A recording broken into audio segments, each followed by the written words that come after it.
안녕하세요. 부산에 살고 있는 40대 여자입니다. 한 개의 썩은 사과가 사과 바구니 속에 있는 사과들을 전부 썩게 한다는 이야기를 들어보셨나요? 주로 미국 영화나 드라마에서 비유되는 말인데 우리나라로 치면 귤이 가득 들어있는 박스 아래 깔린 곰팡이 피고 짓무른 귤 하나가 주변에 있는 귤들에게까지 곰팡이를 옮긴다고 볼 수 있겠네요.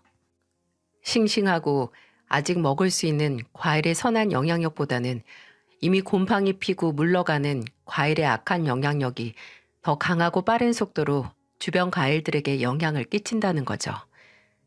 앞서 비유된 말은 주로 조직이나 인간관계에서 많이 비유가 되는 말인데요.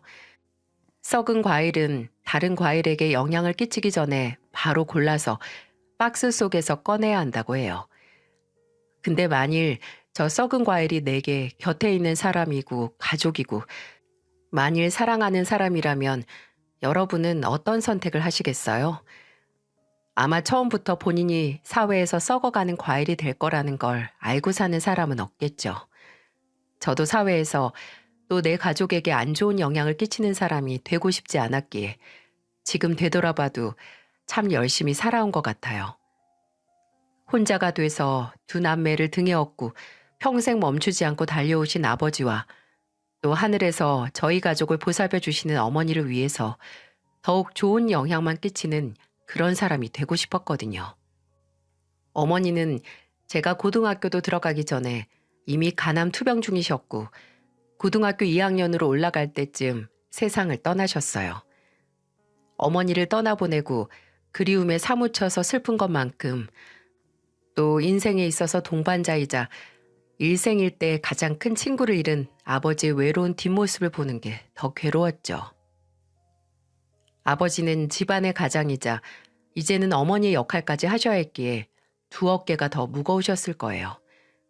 근데 아버지는 저희에게 정말 힘든 내색 한번 하신 적이 없었어요. 솔직히 제가 장녀이고 맏딸인데 제게 부탁을 하실 수도 있는 거잖아요. 아버지께서는 시장에서 과일 가게를 하셨는데 아침에 과일을 도매업자에게 가져와야 했기 때문에 새벽 일찍 일어나셨어요. 또 가게 마감하시면 이미 저녁 시간이 지나곤 했죠. 그러니까 제게 아침은 너네들끼리 차려 먹어라. 저녁은 집에 있는 반찬으로 알아서 챙겨 먹어라 라고 하실 수 있었을 텐데 정말 무슨 일이 있지 않고서야 매일 아침마다 주먹밥이나 토스트 같은 간단한 아침상을 저희 남매에게 챙겨주셨어요. 아버지도 어머니가 계시던 시절에는 어머니를 믿고 음식에는 전혀 재주가 없으셨던 분이라 처음에는 주먹밥에 소금이 뭉쳐져 있고 토스트가 과자처럼 바짝 구워져서 바삭바삭 했었는데 점점 시간이 지나면서 주먹밥 속이 어느 날은 볶음김치, 어느 날은 불고기, 또 멸치볶음 등으로 이렇게 다양해졌고 또 토스트는 이제 길거리에서 파는 토스트 샌드위치 저리 가라 할 정도로 두껍고 맛이 기가 막혀졌어요. 또 저녁에 먹을 반찬은 꼭 냉장고 앞에 메모지를 붙여서 미리 알려주셨죠. 할머니께서 반찬을 보내셨는데 명란젓은 아빠가 참기름이랑 파 넣고 비벼놨으니까 김 꺼내서 싸먹고 묵은지는 아직 파가 안 익었으니까 옆집에서 얻어온 겉절이부터 먹어라. 절대 라면부터 꺼내 먹지 말고 밥 먹어야 해. 이런 내용의 메모가 몇 년 내내 냉장고 앞에서 사라지지 않았던 기억이 나네요. 아마 아버지께서 이렇게 저희의 끼니에 진심을 다하셨던 건 저희가 어머니의 빈자리를 조금이라도 덜 느끼게 하시려는 노력이었을 거예요. 어머니는 정말 저희가 밥을 한 끼라도 안 먹는 걸 못 보시는 분이었거든요. 아침은 여름이면 아침밥 안 먹고 다니면 일사병 걸린다고 먹이셨고 겨울이면 배가 비어 있으면 더 춥다는 이유로 먹이셨어요. 저녁에는 저녁밥을 먹어야 자는 동안 너희가 더 큰다고 하셨고요. 그런 어머니가 돌아가시고 행여 저희가 조금이라도 집밥에 대한 그리움을 느끼게 된다면 그만큼 어머니에 대한 그리움도 커질 거다라고 생각하신 거죠. 또 아버지는 제게 장녀로서의 부담을 주지 않으려고 하셨어요. 아버지가 늦게 들어오는 날에는 동생이랑 저녁 먹고 설거지거리는 그냥 물에만 담가두라고 하셨어요. 아버지가 집에 오셔서 식사하시고 한꺼번에 하신다고요. 그래도 제가 밥 다 먹고 설거지를 한 날에는 꼭 이런 말을 하셨답니다. 손에 물 묻히지 말어. 그 손으로는 아직 연필 쥐고 공부하고 숟가락 들고 밥만 잘 먹으면 될 때야. 아니지. 나중에도 우리 미영이 대신 설거지 해주는 놈 골라서 결혼해야지. 아버지는 이렇게 제게 조금의 부담도 주지 않으려고 하셨지만 어찌 자식 마음이 마냥 아버지께 기대고만 살 수 있겠어요? 저도 아버지께 힘이 되고 싶었기에 대학에 들어가서 일찍 공무원 준비를 했습니다. 공무원이 제 오랜 꿈은 아니었지만 일찍 안정적인 직장을 구해서 조금이라도 아버지 어깨에 있는 가장으로서 부모로서의 무게를 덜어내고 싶었거든요. 그건 동생도 마찬가지였는지 고등학교 졸업 후 바로 군대 갔다 와서 취업을 하더라고요. 그렇게 저희 세 가족은 먼저 떠난 어머니께서 전혀 걱정하시지 않도록 서로 다독이고 의지하면서 열심히 살았습니다. 저희 가족이라는 바구니에 썩은 과일은 단 한 명도 있지 않았죠. 그렇게 아버지와 동생과 우리 가족이라는 튼튼한 바구니 속에서 지내다가 제가 저만의 바구니를 꾸리기 위해 결혼을 하게 된 건 제가 33살이 됐을 때였어요. 막 32살이 됐을 때 대학생 때 아르바이트 했던 곳에서 만난 친한 언니가 주선한 소개팅 자리에서 남편을 만나 1년간의 연애 끝에 결혼을 했거든요. 사람마다 상대에게서 아, 이런 사람이라면 결혼해도 되겠다 하는 포인트들이 있잖아요. 저는 남편의 열정과 자신감, 그리고 가족에게서 배울 점을 찾는 섬세한 사람이라는 것에 마음이 갔어요. 물론 연애할 때는 다정하기도 했고 매너가 좋다는 단점도 있지만 그 무엇보다 이 사람과 함께라면 어떤 파도가 코앞까지 와도 잠수함을 뚝딱 만들어서 헤쳐나가겠구나 했습니다. 남편은 그 당시 본인 아버지가 경영하는 중소기업에서 일을 하고 있었는데요. 그냥 아버지 회사를 물려받을 생각이 아니라 일하고 배우며 나중에는 본인 사업을 하고 싶다고 하더라고요. 아버지를 존경하기도 하고 곁은 떠나고 싶지도 않지만 나도 한 번쯤은 내 사업을 차려서 경영해 보고 싶어. 솔직히 내 능력이 어떻든 아버지 회사에서 일하는 건 너무 거저 얻은 것 같잖아. 내 사업을 시작해서 정말 내 능력이 어느 정도인지 알고 싶고 그래야 내가 진짜 성장할 수 있고 뭔가 인정받을 수 있을 것 같기도 해. 또 홀로 설 수 있는 자신감도 있고. 그 얘기를 들으니 본인의 잠재력에 대한 믿음도 있고 비전도 있는 것 같아서 뭔가 배울 점이 많아 보이더라고요. 솔직히 저는 안정적이고 뭐 나름 치열하게 일하고 있지만 따로 이외에 뭔가 할 야망 같은 건 없었거든요. 사람은 정말 본인에게 없는 점에 끌리는 게 맞나 봅니다. 또 남편과의 결혼을 결심하게 된 건 바로 시댁 식구들 때문도 있었어요. 남편에게는 각각 7살 차이, 9살 차이가 나는 남동생과 여동생이 있었는데 남동생도 대학 졸업 후 바로 아버지의 회사에서 일할 정도로 가족이 함께 일하는 회사였어요. 신우이는 그 당시 대학원에 다니면서 대학교에서 연구를 하고 있던 터라 시아버지 회사에 입사할 예정은 없었지만 시아버지가 몇 평도 안 되는 사무실에서 처음 사무실을 차렸을 때는 시어머니도 함께 나와서 장부 정리를 도우셨을 정도로 역사가 깊은 가족 회사였어요.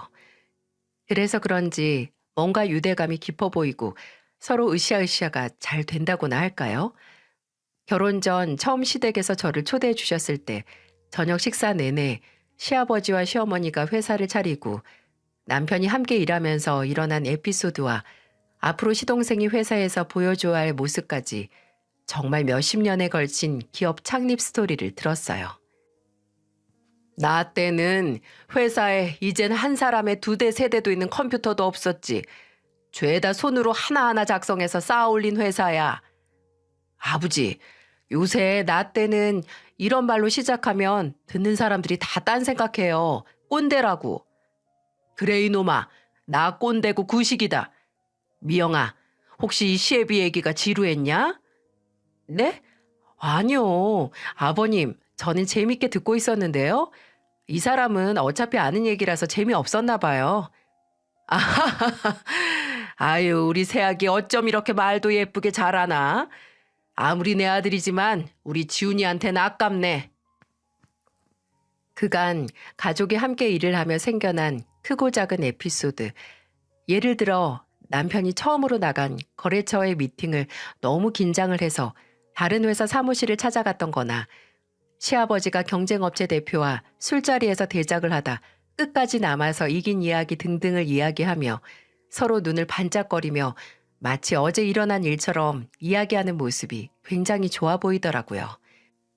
그냥 가족일 뿐만 아니라 끈끈한 비즈니스 파트너로서의 유대감을 갖고 있다는 게 특별하다고 생각을 했어요.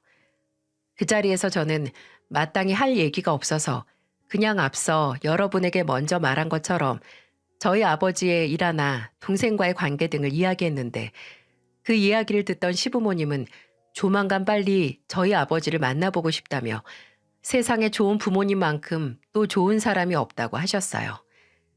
그렇게 생각보다 앞당겨진 상견례에서 저희 아버지는 시부모님 앞에서 몇십 년간 시장에서 손님들 상대해가며 과일을 박스로 팔던 매력을 뽐내셨죠. 시아버지는 우리 새아가가 사돈어른을 닮아서 말을 곱고 청산유수로 잘하나 보다고 둘 다 그냥 장사하고 공무원으로 남기 아깝다고 제 칭찬을 하셨어요. 시부모님 두 분 다 저를 참 예뻐하셨지만 특히나 시아버지께서 저를 처음부터 굉장히 마음에 들어 하셨어요. 저와 남편은 양가의 무한한 축복을 받으며 그의 늦가을에 결혼을 했고 시부모님께서는 잘 살라고 신혼집까지 구해주셨습니다. 원래 시아버지 명의로 된 아파트에 들어가 살게 됐죠. 그렇게 저도 유대감이 여러모로 끈끈한 집안의 일원이 돼서 살았는데 인생은 멀리서 보면 희극, 가까이에서 보면 비극이라는 말이 있죠. 남편과 결혼을 하고 오랜 시간이 지나면서 그렇게나 좋아 보이던 시댁 식구들의 바구니에 썩은 과일이 있다는 것과 그 썩은 과일이 누구인지 알게 되는 과정은 그다지 유쾌하지 않았습니다. 결혼하고 초반에는 남편에게 종종 이런 얘기를 듣곤 했어요. 아버지 경영 방식은 구식이다. 또 좀 아련한 표정으로 아버지가 회사에 나오실 날도 얼마 안 남았다. 이런 말이요. 시아버지께서도 나이가 있으시고 그 당시에도 매일 누구보다 빨리 출근하셔서 하루를 시작하시는 분이지만 남편과는 일하는 방식이 다를 수 있겠지 싶었어요.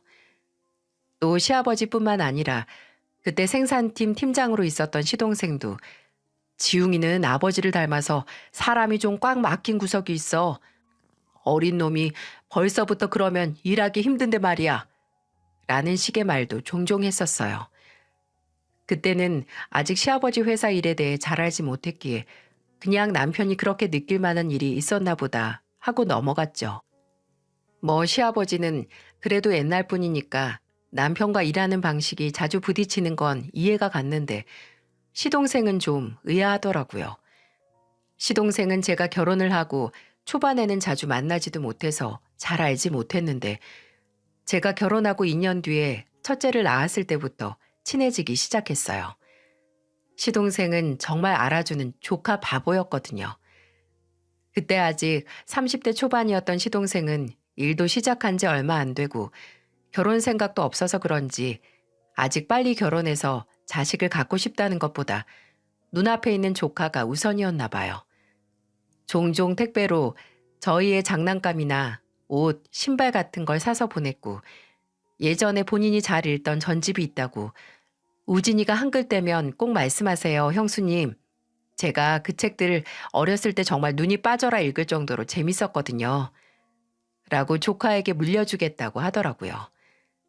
첫째가 태어난 후에 시동생과 저희 가족과 함께 식사하는 날도 많아지고 또 시동생이 제 남동생과 동갑이어서 괜히 시동생 보면 서울에 가서 혼자 사는 동생 생각도 좀 나기도 했어요. 시동생의 성격을 알아가면서 남편에게서 들었던 꽉 막히고 일머리 없는 이미지에 조금 의문이 생기기도 했지만 사람이 일상생활에서 보이는 모습과 직장에서 보이는 모습에 차이는 있잖아요. 그래서 그럴 수도 있겠지 싶었죠. 하지만 이런 생각에 금을 가게 만드는 일이 터졌는데요. 결혼하고 처음으로 시아버지와 남편이 회사 문제로 인해 크게 싸우게 된 걸 보고 나서였어요. 남편이 회사에서 직급이 이사로 승진을 하게 되면서 모든 일이 발생했는데요. 승진이 있고 얼마 안 있어서 시아버지의 생신이 있었는데 제가 그날 따로 외식을 할까 아니면 시댁에 가서 식사를 할까 물었는데 남편이 정색을 하고 그러더군요. 가려면 당신 혼자가 난 안 가 하고요. 딱 봐도 시아버지와 무슨 일이 나긴 한 건데 그전에는 사적으로도 일적으로도 의견 차이가 있어도 저러지 않던 사람이 정색까지 하면서 말하니까 사소한 문제가 아닌 것 같더라고요. 남편에게 물어봐도 말해주지 않고 시부모님에게 여쭤보긴 이른 것 같아서 시동생에게 물었더니 이건 제가 생각해도 남편이 선을 넘은 것 같긴 했습니다. 형이 이번에 이사 달고 나서 아버지랑 9년간 함께 일한 거래처 잘라내고 무슨 신생업체랑 계약하겠다고 독단적으로 일을 벌렸거든요. 아버지는 어떻게 언질도 없이 이런 일을 벌릴 수 있냐고 형한테 실망하시고 형은 이렇게 날 안 믿고 간섭할 거면 뭐하러 승진을 시켰냐 하고 근데 솔직히 형이 좀 경솔했죠. 별다른 문제도 없던 거래처를 왜 잘라내요? 형이 이사 달고 나서 새로운 시도를 해서 아버지께 뭘 보여드리고 싶은 마음도 잘 알겠는데 좀 방식이 잘못된 것 같아요, 형수님. 시동생의 말대로 남편의 열정은 잘못된 게 아니지만 정말 그 방식에는 동의를 못 하겠더라고요. 그래서 남편한테 이번에 시아버지 생신날 가서 대화로 좀 풀라고 하면서 거의 끌다시피 데려갔어요. 근데 제 생각처럼 풀리지 않았어요. 시아버지 생신 케이크를 가운데 두고 회사에서 있었던 일에 대해 대화를 하던 도중 남편이 아버지도 이제 좀 새로운 걸 받아들이실 때도 됐어요. 제발 이제 고집 그만 부리세요. 라는 말을 하게 됐고 시아버지는 손에 들고 있던 선물도 내다 던지시면서 붕괴하셨죠. 야 임마, 거래 잘하던 회사 내치고 어디서 듣도 보지도 못한 회사 끌고 와서 다른 직원들 다 개무시하고 네 마음대로 거래 성사시키는 게 네가 말하는 새로운 거야? 거래처만 갈아치우는 게 그게 새로운 거냐고. 아니, 왜 결과물을 보지도 않고 벌써부터 잘못됐다 평가하는 건데요? 내가 결과물이 잘못될 거라고 지금 이러는 거냐? 네 일하는 방식이 같이 일하는 사람들 다 기만하고 무시하는 방법이라서 그게 잘못됐다는 거다 이놈아. 감투 하나 씌워줬다고 바로 일을 이따위로 해? 남편은 그 자리를 박차고 나갔고 시아버지는 생신날 함께 모인 시간 내내 분을 사귀지 못하셨어요. 그리고 남편을 향한 시아버지 끌어오르는 분노와 실망의 감정을 사귀게 도운 게 바로 저였죠. 그때까지만 하더라도 남편의 잘못은 제게 정말 잘해보려고 하다 저지른 경솔한 실수였거든요. 남편에게는 시아버지께 빌어서 용서를 구하라고 했고 시아버지께는 남편이 아버님께 정말 뭔가 보여드리기 위해 선을 넘은 것 같다고 다시 한번 기회를 주신다면 그 사람도 변할 마음이 있다고 말씀드렸죠. 그렇게 서로를 향한 끌어오르는 감정이 식어가는 것 같았는데 여러분, 아무리 생각해도 그때 남편을 두둔하면 안 됐나 봅니다. 남편과 결혼을 하고 6년 동안 솔직히 말해서 남편과 함께 일하는 사람들이 선물을 보내온 적이 없었어요. 그래봤자 남편의 생일에 아래 직원들이 넥타이 같은 걸 선물하는 정도? 아니, 직원들이 꼭 선물을 해야 한다는 게 아니라 시동생이 같이 일하는 직원들에게 받는 것과 너무 비교가 되니 문제였어요. 그 당시 시댁에서 나와 혼자 독립을 한 시동생은 혼자 먹기 많다면서 저희 집으로 온갖 먹을거리를 해산물부터 디저트까지 가리지 않고 보냈었어요. 근데 그게 직접 산 게 아니고 다 같이 일하는 직원들이 보낸 거였습니다. 형수님, 같이 일하는 직원 하나가 부모님께서 어시장에서 일하신다고 생선이랑 문어 같은 걸 보냈거든요. 근데 제가 혼자 살면서 이 많은 걸 어떻게 다 먹겠어요? 소분해서 댁으로 보냈으니까 우진이랑 혜진이랑 맛있게 드세요. 혜진이 고기보다 생선 더 좋아하잖아요. 같이 일하는 직원들이 외근 나갔다가 유명한 집이라고 이거 이름이 뭐지? 뭐 휘낭시에? 아무튼 저는 단 건 하나 이상 먹기 힘들더라고요. 애들 생각나서 다 가져왔어요. 형수님, 냉장고 바꾸시게요? 저희 팀 서대리 동생이 가전제품 코너에서 일하는데 이번에 저 세탁기 바꾸는 거 거의 직원가로 살 수 있게 할인해줬거든요. 제가 전화 한번 할까요? 이 말을 들으시면서 무슨 생각이 드시나요? 와, 회사 직원들이 시동생한테 엄청 잘하는구나. 진짜 직원들에게 신임을 얻었나 싶지 않으신가요? 애초에 사장 아들이라서 잘 보이고 싶어서라기엔 그럼 이사로 직급이 더 높은 남편에게 더 알랑방구를 끼워야 하지 않냐고요. 이런 일이 쌓이고 쌓이면서 슬슬 남편은 늘 시동생의 업무 방식에 불만을 가져왔지만 회사 내에서 직원들의 평가는 오히려 반대일 수 있겠구나 싶었습니다. 심지어 종종 시아버지가 남편과 직원 관리 문제로 말다툼을 하는 걸 시간이 지날수록 자주 보게 되니 생각이 점점 한쪽으로 쏠릴 수밖에 없었죠. 한 번은 시아버지께서 정말 진지하게 남편을 불러서 이야기하셨어요. 너 직원들 소중한 줄 모르고 네 입맛에 안 맞으면 그만두라고 하는 거 좀 어떻게 할 수 없냐? 수 틀릴 때마다 사람 밥줄 가지고 협박하는지 계속할 거면 차라리 나가. 어차피 너 몇 년만 일하고 네 사업한다고 했었잖아. 이 김에 나가서 정말 네 입맛에 맞는 직원들하고 쿵짝 맞춰가면서 일해봐라. 어? 저 나가면 뭐 아버지 회사가 이전보다 더 잘 돌아갈 것 같으세요? 제가 아버지 회사에 바친 시간이 얼만데 이제 와서 나가라 마라 하세요. 저도 엄연히 회사에 공로한 사람이에요. 그래, 공로해서 고마우니까 박수 칠 때 나가는 게 어떻겠냐? 그 소리다 이놈아. 언젠가부터 이런 다툼이 잦아지니 시어머니께서도 회사가 걱정이 되셨는지 제게 고민 상담을 많이 하셨어요. 네가 지훈이랑 잘 말해서 정말 이대로 경영 방식에 대한 고집을 꺾지 않을 거면 안 붙잡을 테니 나가서 새 회사를 차리든 아니면 아버지 계실 때까지는 아버지의 경영 방식에 맞춰야 할 거라고 설득 좀 해달라고 말이죠. 시어머니께서 보시기에도 남편에게 문제가 있던 겁니다.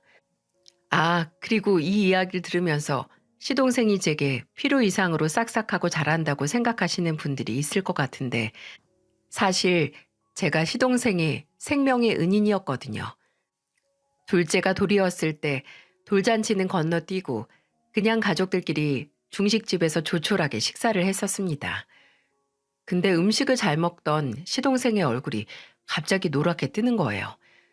속이 안 좋은지 안색이 순식간에 안 좋아지고 몸까지 가려운지 팔뚝을 긁기 시작했어요.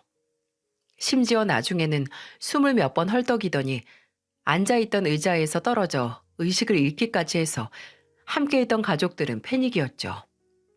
시아버지는 구급차를 부르고 저와 남편은 쓰러진 시동생에게 다가갔는데 이럴 수가 숨을 안 쉬는 거예요.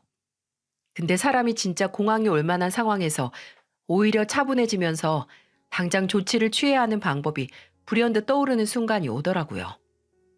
워크숍에 갔을 때도 교육 목적으로 CPR을 배웠던 저는 일단 호흡이 없으니 기도를 확보하고 바로 심장 마사지를 시작했어요. CPR은 정말 막말로 갈비뼈가 부러질 정도로 강하게 해야 했기에 그 겨울에 땀까지 뻘뻘 흘려가면서 속으로 숫자를 세면서 구급대원이 올 때까지 했죠. 다행히 구급대원이 도착할 때쯤 시동생의 의식이 돌아왔고 구급대원에게 의식과 호흡이 없어서 CPR을 했고 방금 의식이 돌아왔다고 하니 제게 혹시 간호사나 의사시냐고 하더라고요. 그냥 공무원이라고 했죠. 나중에 병원에 갔을 때 시동생은 음식으로 인한 알러지 반응, 아나필락시스 증상이었다고 하더군요. 시동생은 그 원인을 찾기 위해 병원에서 오랫동안 검사를 했고 어느 정도 몸 상태가 회복됐을 때 처음 연락을 한 게 바로 저였어요.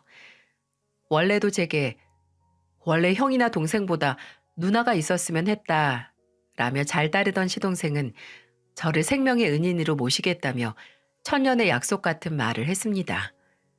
시동생뿐만이 아니라 그냥 시댁에서 저는 아들의 목숨을 살린 영웅이 됐고 시부모님은 그 어떤 자리를 나가든 며느리의 영웅담을 말씀하시고 다니셨어요. 하지만 시동생의 목숨을 한 번 살린 저도 그 어떤 도움도 되지 못한 일이 있었어요. 결혼하고 7년 정도 지났을 때 시아버지께서 주말에 시댁에서 아침 운동 갈 준비를 하시다가 급성 뇌출혈로 쓰러져서 병원으로 실려가신 겁니다. 매주 운동은 빼놓지 않고 하시던 분이었지만 그만큼 술, 담배도 끊임없이 하셨거든요. 특히 고혈압이신 분이 술 문제 때문에 시어머니 속을 엄청 썩이셨는데 아무리 타협을 해도 매일 식사하시면서 반주는 곁들여야 밥이 넘어가는 그런 분이었어요. 근데 이렇게 갑자기 뇌출혈로 쓰러지니 문제를 알고 있었음에도 조금 더 적극적으로 말리지 못했던 가족들은 걱정과 죄책감에 바짝 말라갔죠. 다행히 응급수술은 문제없이 끝났지만 꽤 오랜 시간 회사는 나가지 못할 정도로 병원에 입원을 하셔야 했기에 회사에서 시아버지 자리는 공석이 되고 말았습니다. 그리고 그때 그 공석을 메우겠다고 나선 게 남편이었고 그게 바로 아나무인 한 폭군의 탄생이었을 겁니다. 남편은 시어머니를 따로 만나서 호언장담을 했다고 해요. 회사는 내가 책임질 테니 아버지께서 회복을 하는 동안 어머니께서는 아버지한테만 집중하시라고요. 지웅이도 있으니 아들 둘이서 열심히 아버지 공석을 메꾸겠다고. 제게도 내가 일찍 그만뒀으면 어쩔 뻔했어? 내가 남아있어서 다행이지. 이럴 줄 알고 회사에 남은 거야. 회사가 위기에 빠졌을 때 구하려고. 라고 말하더군요. 그때 남편이 다행이다 라고 말한 건 정말 본인이 회사에 남아 시아버지의 빈자리를 대신할 수 있다는 걸 말하는 걸까요? 아니면 그 자리가 공석이 됐기 때문에 본인에게 기회가 온 게 다행이라고 하는 걸까요? 결과는 후자였습니다.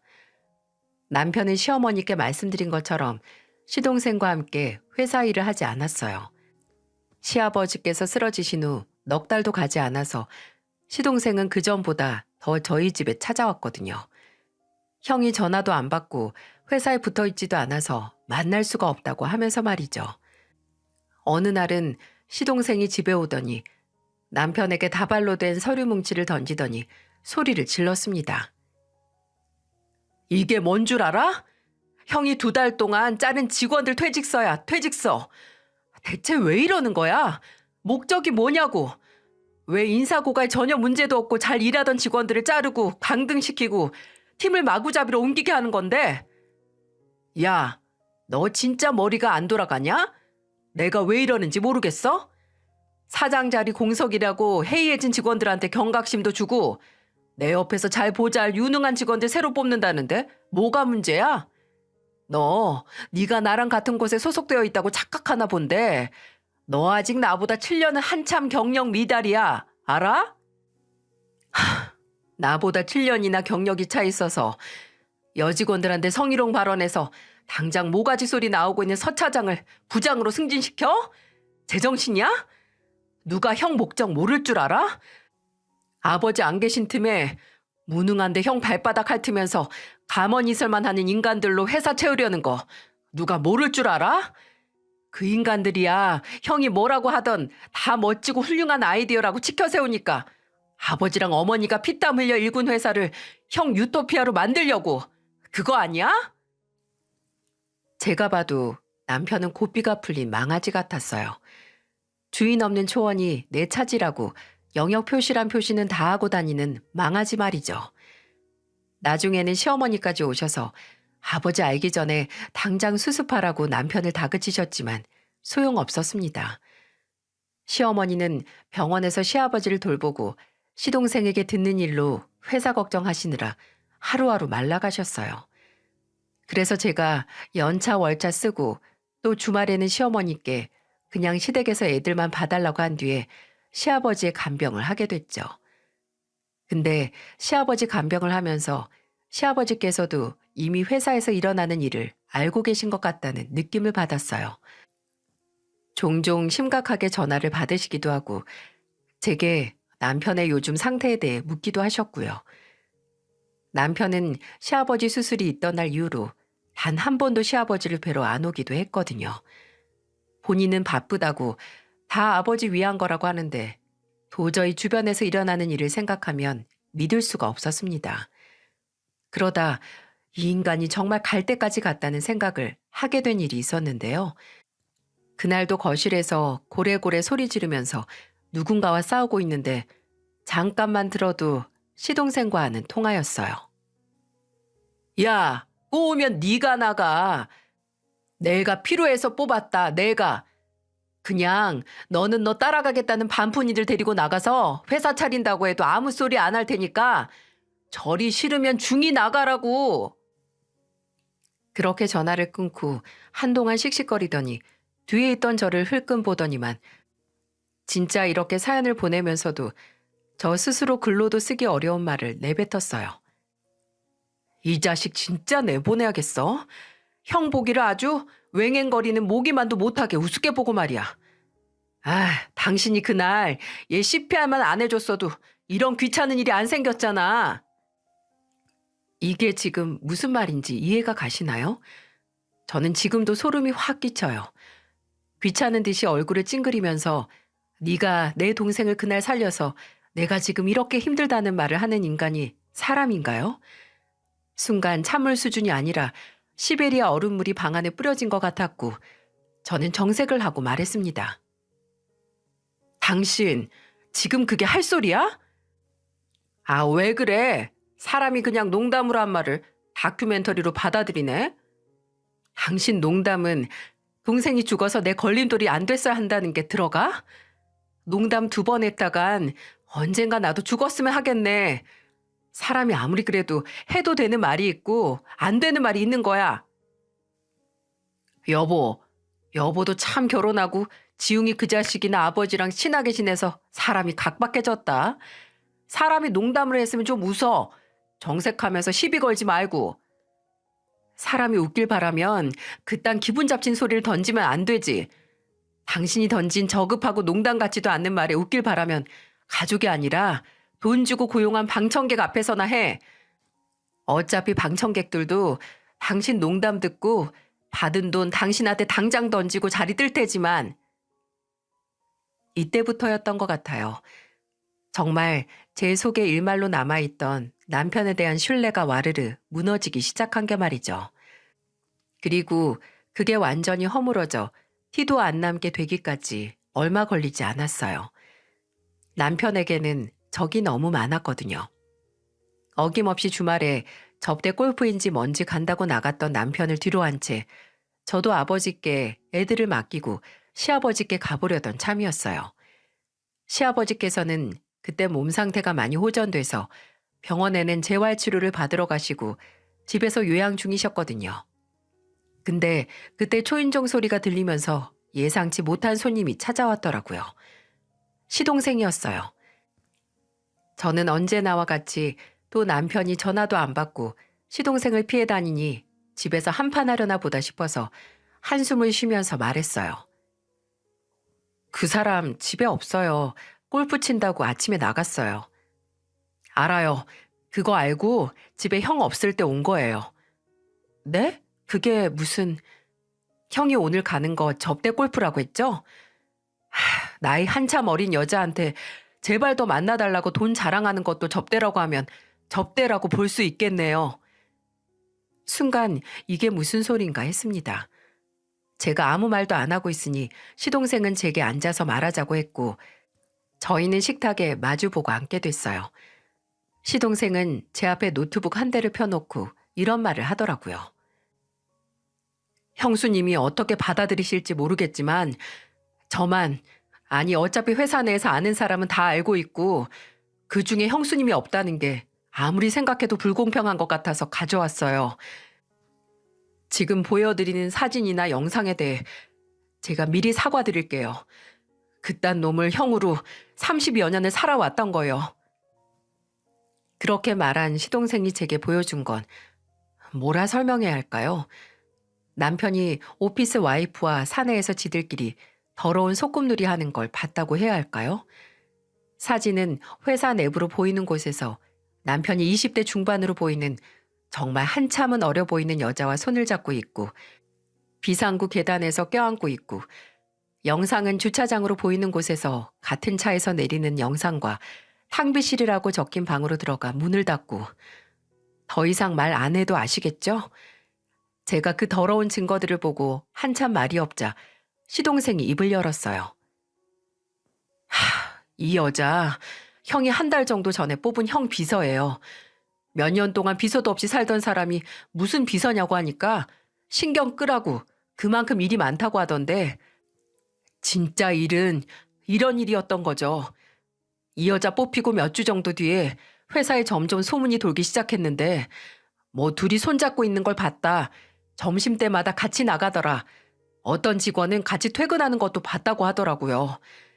회사 근처 식당에서 둘이서 술 먹는 거 봤다는 사람도 있었고 처음에는 소문인가 했는데 나중에 어떤 직원이 익명으로 저한테 찍은 사진 몇 개를 보내주더라고요. 보니까 애초에 회사에서 만나서 이 짓 한 게 아니라 밖에서 만나서 회사까지 끌어들인 것 같아요. 하루 이틀 된 관계도 아니고 형수님도 아셔야 할 것 같아서요. 당연히 눈앞에 있는 증거와 시동생의 말로 눈앞이 시뻘겋게 보일 만큼 화가 나고 당장 그 인간에게 달려가 그 인간이 들고 있는 골프채로 매타작을 하고 싶은 심정이었지만 순간적으로 그런 생각도 들었어요. 과연 시동생이 만약 남편과 사이가 좋았다면 나한테 이런 증거를 보여줄까 하고요. 눈에 가시 같고 회사를 월급 받고 불륜까지 하면서 말아먹는 형을 회사에서 몰아내기 위한 수단으로 날 이용하는 게 아닌가 하고 말이죠. 그리고 시동생도 그런 제 생각을 아무 말도 안 하고 있는 제 표정에서 읽었는지 이런 말을 덧붙였어요. 이걸 어떻게 하든 그건 형수님 선택이에요. 당장 이걸로 이혼을 하든 아니면 형이랑 먼저 대화를 하시든 아니면 다른 선택을 하든 형수님의 의견이 먼저고요. 솔직히 이거 아니어도 그 인간 충분히 회사에서 내쫓을 수 있어요. 그 인간 평판이 요새 회사에서 어느 정도인지 알면 형수님도 놀라실걸요? 저는 이걸 형을 내쫓는 용도로 안 쓸 거고 오로지 형수님이 앞으로 형수님 자신을 위해서 또 애들을 위해서 선택을 할 용도로 쓰셨으면 좋겠어요. 제게는 정말 가족이고 생명의 은인인 형수님이 그리고 사랑하는 제 조카들이 더 이상 그 쓰레기 같은 인간 옆에서 고통받지 않길 바라니까요. 그 말에서 진심이 느껴졌다면 제가 너무 순진했던 걸까요? 하지만 시동생이 정말 제게 이 증거들을 어떤 의미로 줬든 어차피 결과는 하나밖에 없었습니다. 저는 남편이라는 썩은 사과가 나와 내 자식들까지 썩게 만들기 전에 남편을 이 바구니 안에서 내보내야 했어요. 일단 시동생에게 고맙다고 했습니다. 이 뒤는 내가 알아서 하겠다고 했고요. 시동생이 증거들을 모두 제게 넘기고 돌아간 후 일단 저는 애들을 친정에 맡긴 뒤에 시부모님에게 갔습니다. 그리고 저녁 시간이 됐을 때 집으로 돌아와 남편에게 전화를 했죠. 둘째가 아프니까 빨리 오라고요. 그랬더니 애가 아프면 병원에 가래요. 그래서 애가 병원 가기 무섭다고 아빠랑 간다고 했으니까 당장 들어오라고 했습니다. 근데 언제 집에 기어 들어온 줄 아시나요? 3시간이요, 3시간. 남편이 간 골프장 왕복 2시간도 안 걸리는 곳이거든요. 술까지 마셨는지 살짝 불그스름한 얼굴로 들어오더니 병원 가게 애 옷 입히라고 하더군요. 저는 식탁 의자에 팔짱 끼고 다리 꼬고 앉아서 말했습니다. 혜진이 집에 없어. 오늘 우진이랑 우리 아빠 집에서 재우기로 했어. 아, 어쩌면 평생. 뭐? 야, 너 나한테 거짓말한 거야? 집으로 빨리 오게 하려고? 야, 내가 네 전화 받고 얼마나 뭐, 네 자식보다 네 나이 반절산에 떼고 오기 아쉬웠니? 뭔 소리야? 너 괜히 딴 말로 돌리지 마. 자식 이용해서 거짓말 치니까 괜히 딴소리 하냐? 네가 그러고도 애들 엄마야? 그러는 너는 애 아빠가 가족들 배신하고 어린 여자 회사에 들여서 소꿉놀이 하는 게 정상이냐? 머저리 마냥 눈만 끔벅거리는 인간 앞에 식탁 위에 있던 노트북을 두들겨 화면을 띄웠어요. 제가 처음 그 화면을 마주했을 때만큼 놀라는 것 같더군요. 저는 벌떡 일어나서 그 얼빠진 얼굴을 정말 뻑 소리가 집안에 울리도록 주먹으로 후려쳤습니다. 처음에는 그냥 손바닥으로 갈길 생각이었는데 저도 모르게 불끈 주먹을 쥐어버렸죠. 제 주먹도 욱신거렸지만 고통이 상당했는지 입을 쩍 벌리고 한동안 말을 못하며 고개만 숙이고 있는 그 인간 꼴을 보니 속은 좀 후련했어요. 저는 그 인간이 정신 차릴 틈도 주지 않고 말했습니다. 나는 당신이 주변에서 어떤 손가락질을 받고 어떤 평가를 받아도 나는 당신 편 대주려고 했어. 당신 가족들이 당신을 내친다고 해도 나는 당신 편 되자. 그래서 아버님 어머님한테 가서 당신한테 한 번 더 기회 달라고 했던 거야. 근데 너는 그 은혜를 이딴 식으로 갚냐?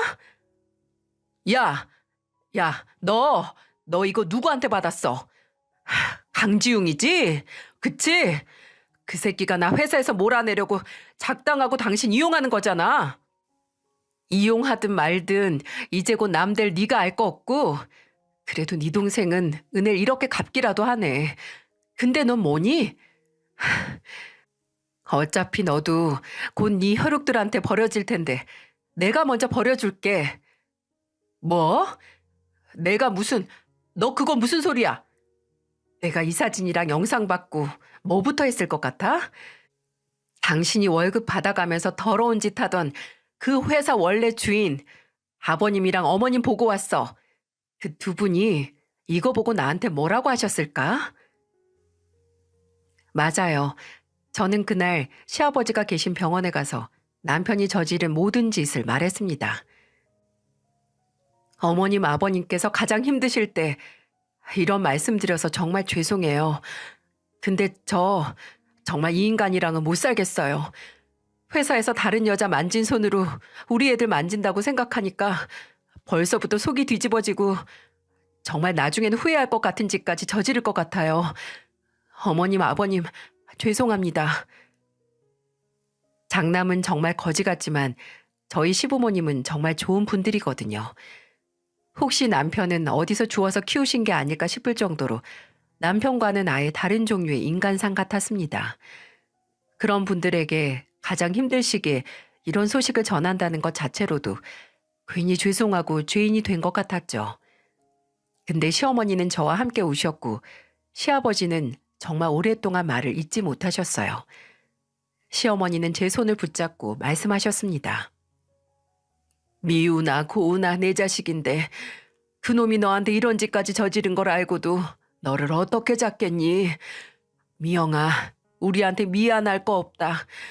오히려 우리가 너한테 미안하다. 정말 미안하다. 자식이라도 당장 끌어와서 네 눈앞에서 때려 죽이지도 못해서 미안하다. 시부모님은 제 이혼을 말리지도 이해 못하시지도 않았어요.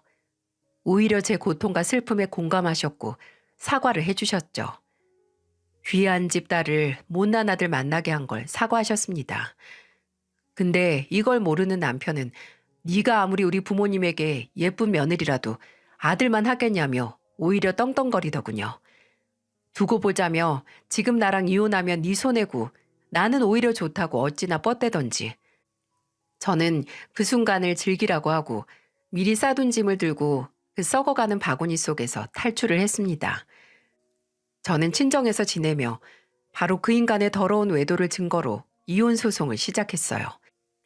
친정에서 지낸 게 오히려 제게 다행이었던 점이 있었는데요. 아버지께서 당장 가서 그놈의 뼈를 새로 조립하겠다고 하시는 걸 말리느라 친정에 있으면서도 우울해할 틈도 없었어요. 근데 친정에서 애들과 지낸다는 이야기를 들은 시아버지께서는 제게 친정 근처에 아파트를 구해주셨습니다. 제 명의로 해주신다고 하시며 이혼 후에도 손주들이랑 그곳에서 지내라고 하셨어요. 집을 구할 위자료를 받아도 남편에게 받는 게 맞으니까 거절했지만 그 후에는 시어머니께서 제게 우리 죄책감 덜어준다고 생각하고 받아주렴. 네가 지훈이 그놈 때문에 집 나가서 애들이랑 생활하는 거 뻔히 알고 우리가 어떻게 정상으로 살아. 라고 하셨습니다. 저는 그 집을 시부모님이 제 애들에게 주시는 거라 생각하고 감사히 받았네요. 이혼 소송 중에도 시어머니는 종종 저희 집에 찾아오셔서 손주들을 보고 가셨어요. 근데 어디 창피해서 말은 못하는데 어디다가 털어놓고 싶은 참담한 심경을 제게 털어놓기도 했습니다. 지훈이 그 자식이 너 집 나가고 그 집에 누굴 들였는지 아니? 회사에서 끼고 놀던 그 젊은 애를 들여서 살더라. 내 자식이지만 옛날 같았으면 멍석말이를 해서 몽둥이질을 했어야 돼. 그래도 걱정 마라 미영아. 네 시아버지.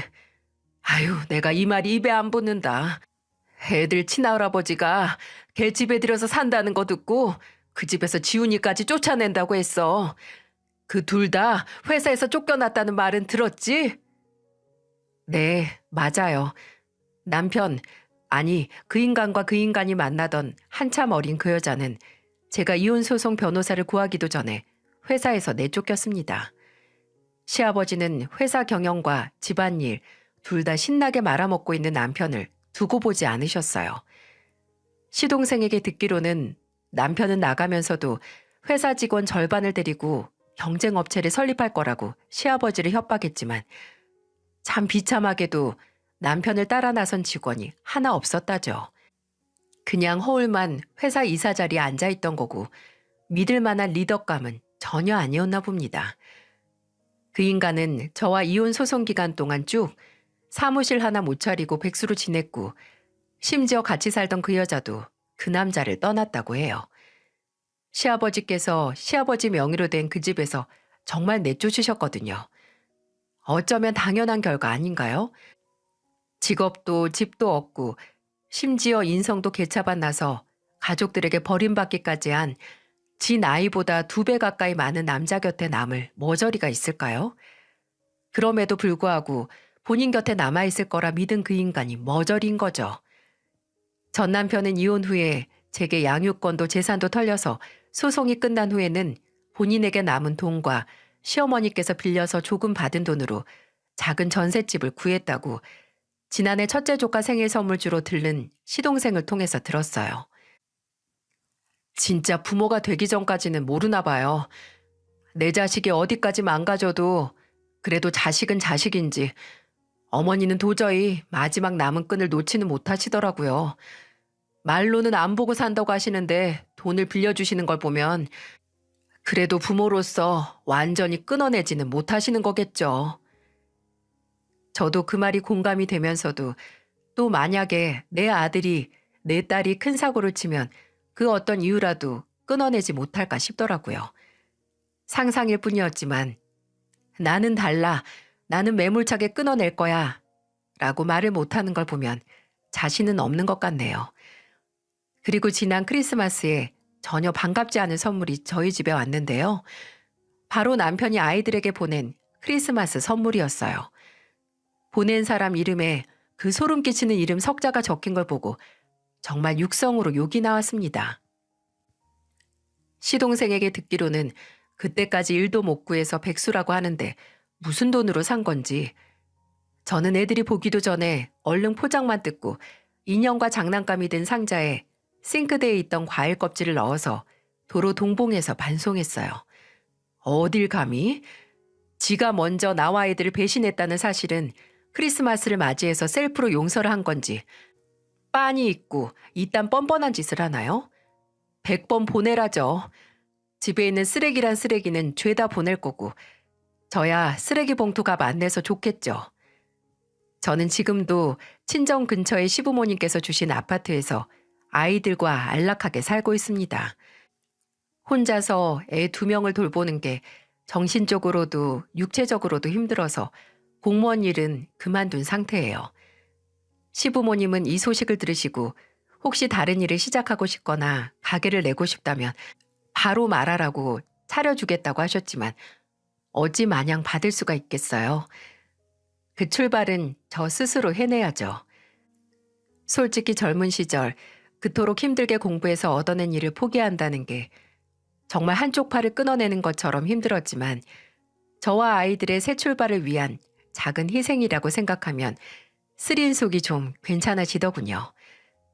아직 앞으로 애들을 키우면서 뭘 할지 정하지 못했지만 이제는 시간도 많고 재산 분할에서 받은 돈과 그 젊은 상간녀에게 받은 위자료로 통장 잔고도 든든하니 천천히 생각해 보려고 합니다. 길게 보면 2022년은 통째로 제게 액땜과도 같은 한 해였던 것 같아요. 내 소중한 바구니에서 썩은 사과 하나를 몰아내고 그 사과가 짓물러서 남긴 자리를 드러내고 깨끗이 청소하는 그런 시간이었네요. 이제 썩은 곳 하나 없이 싱그러운 향만 나는 제 바구니에서 새롭게 2023년을 시작하며 더 이상 저와 제 가족에게 이런 일이 없도록 제가 더 강해져야 했습니다. 제 이야기도 전화위복이라고 볼 수도 있겠죠? 제 이야기를 들은 모든 분들께서 제 이야기 속에서 전화위복의 기운을 받아가셔서 강하고 승리만을 거두는 2023년을 잘 살아가셨으면 좋겠습니다. 늘 건강하시고 여러분의 바구니 속에 항상 싱그러운 과일만 가득하길 바랄게요. 안녕하세요. 하루만 지나면 39이 되는 여자입니다. 요즘 젊은 사람의 연애 방식에는 스페어 타이어 같은 관계가 있다는 거 아시나요? 언제 어디서든 부족하다면 갈아 끼울 수 있는 그런 관계요. 내가 한 사람을 만나다가 헤어지게 되면 그 자리를 바로 메꿀 수 있는, 하지만 메꿔진 그 관계도 닳고 닳는다면 또 다른 스페어 타이어로 갈아 끼울 수 있죠. 이별의 아픔과 외로움을 단 한순간도 느끼고 싶지 않은 사람들이 내 곁에 있는 사람을 이용하면서 일어나는 현상이 아닐까 싶은데, 이게 남녀 연인 관계뿐만 아니라 부모 자식 관계에서도 부모가 자식 중 하나를 스페어 타이어처럼 취급하기도 하더라고요. 사실 제 어머니도 제 아버지의 스페어 타이어 같은 존재였습니다. 지금은 어디서 사는지, 살았는지, 죽었는지 궁금하지도 않은 아버지란 존재는 저희 집안에서 차라리 없었으면 좋았을 그런 인간이었어요. 저는 아버지와 살면서 단 한 번도 아버지가 출근을 하는 걸 본 적이 없었습니다. 평생 직업 없이 산 인간이거든요. 그러니 어머니께서 우유 배달, 식당 설거지, 가정부, 나중에는 보험일까지 하시면서 저희 집안의 생계를 책임지셨죠. 그렇다고 그 인간이 어머니를 대신해서 집안일을 했을까요? 돈 떨어지기 전까지는 집에 들어온 적도 없답니다. 저는 중학교 때부터 어머니가 아닌 다른 여자를 옆구리에 끼고 술 취해 동네를 누비는 아버지를 마주친 적이 허다했어요.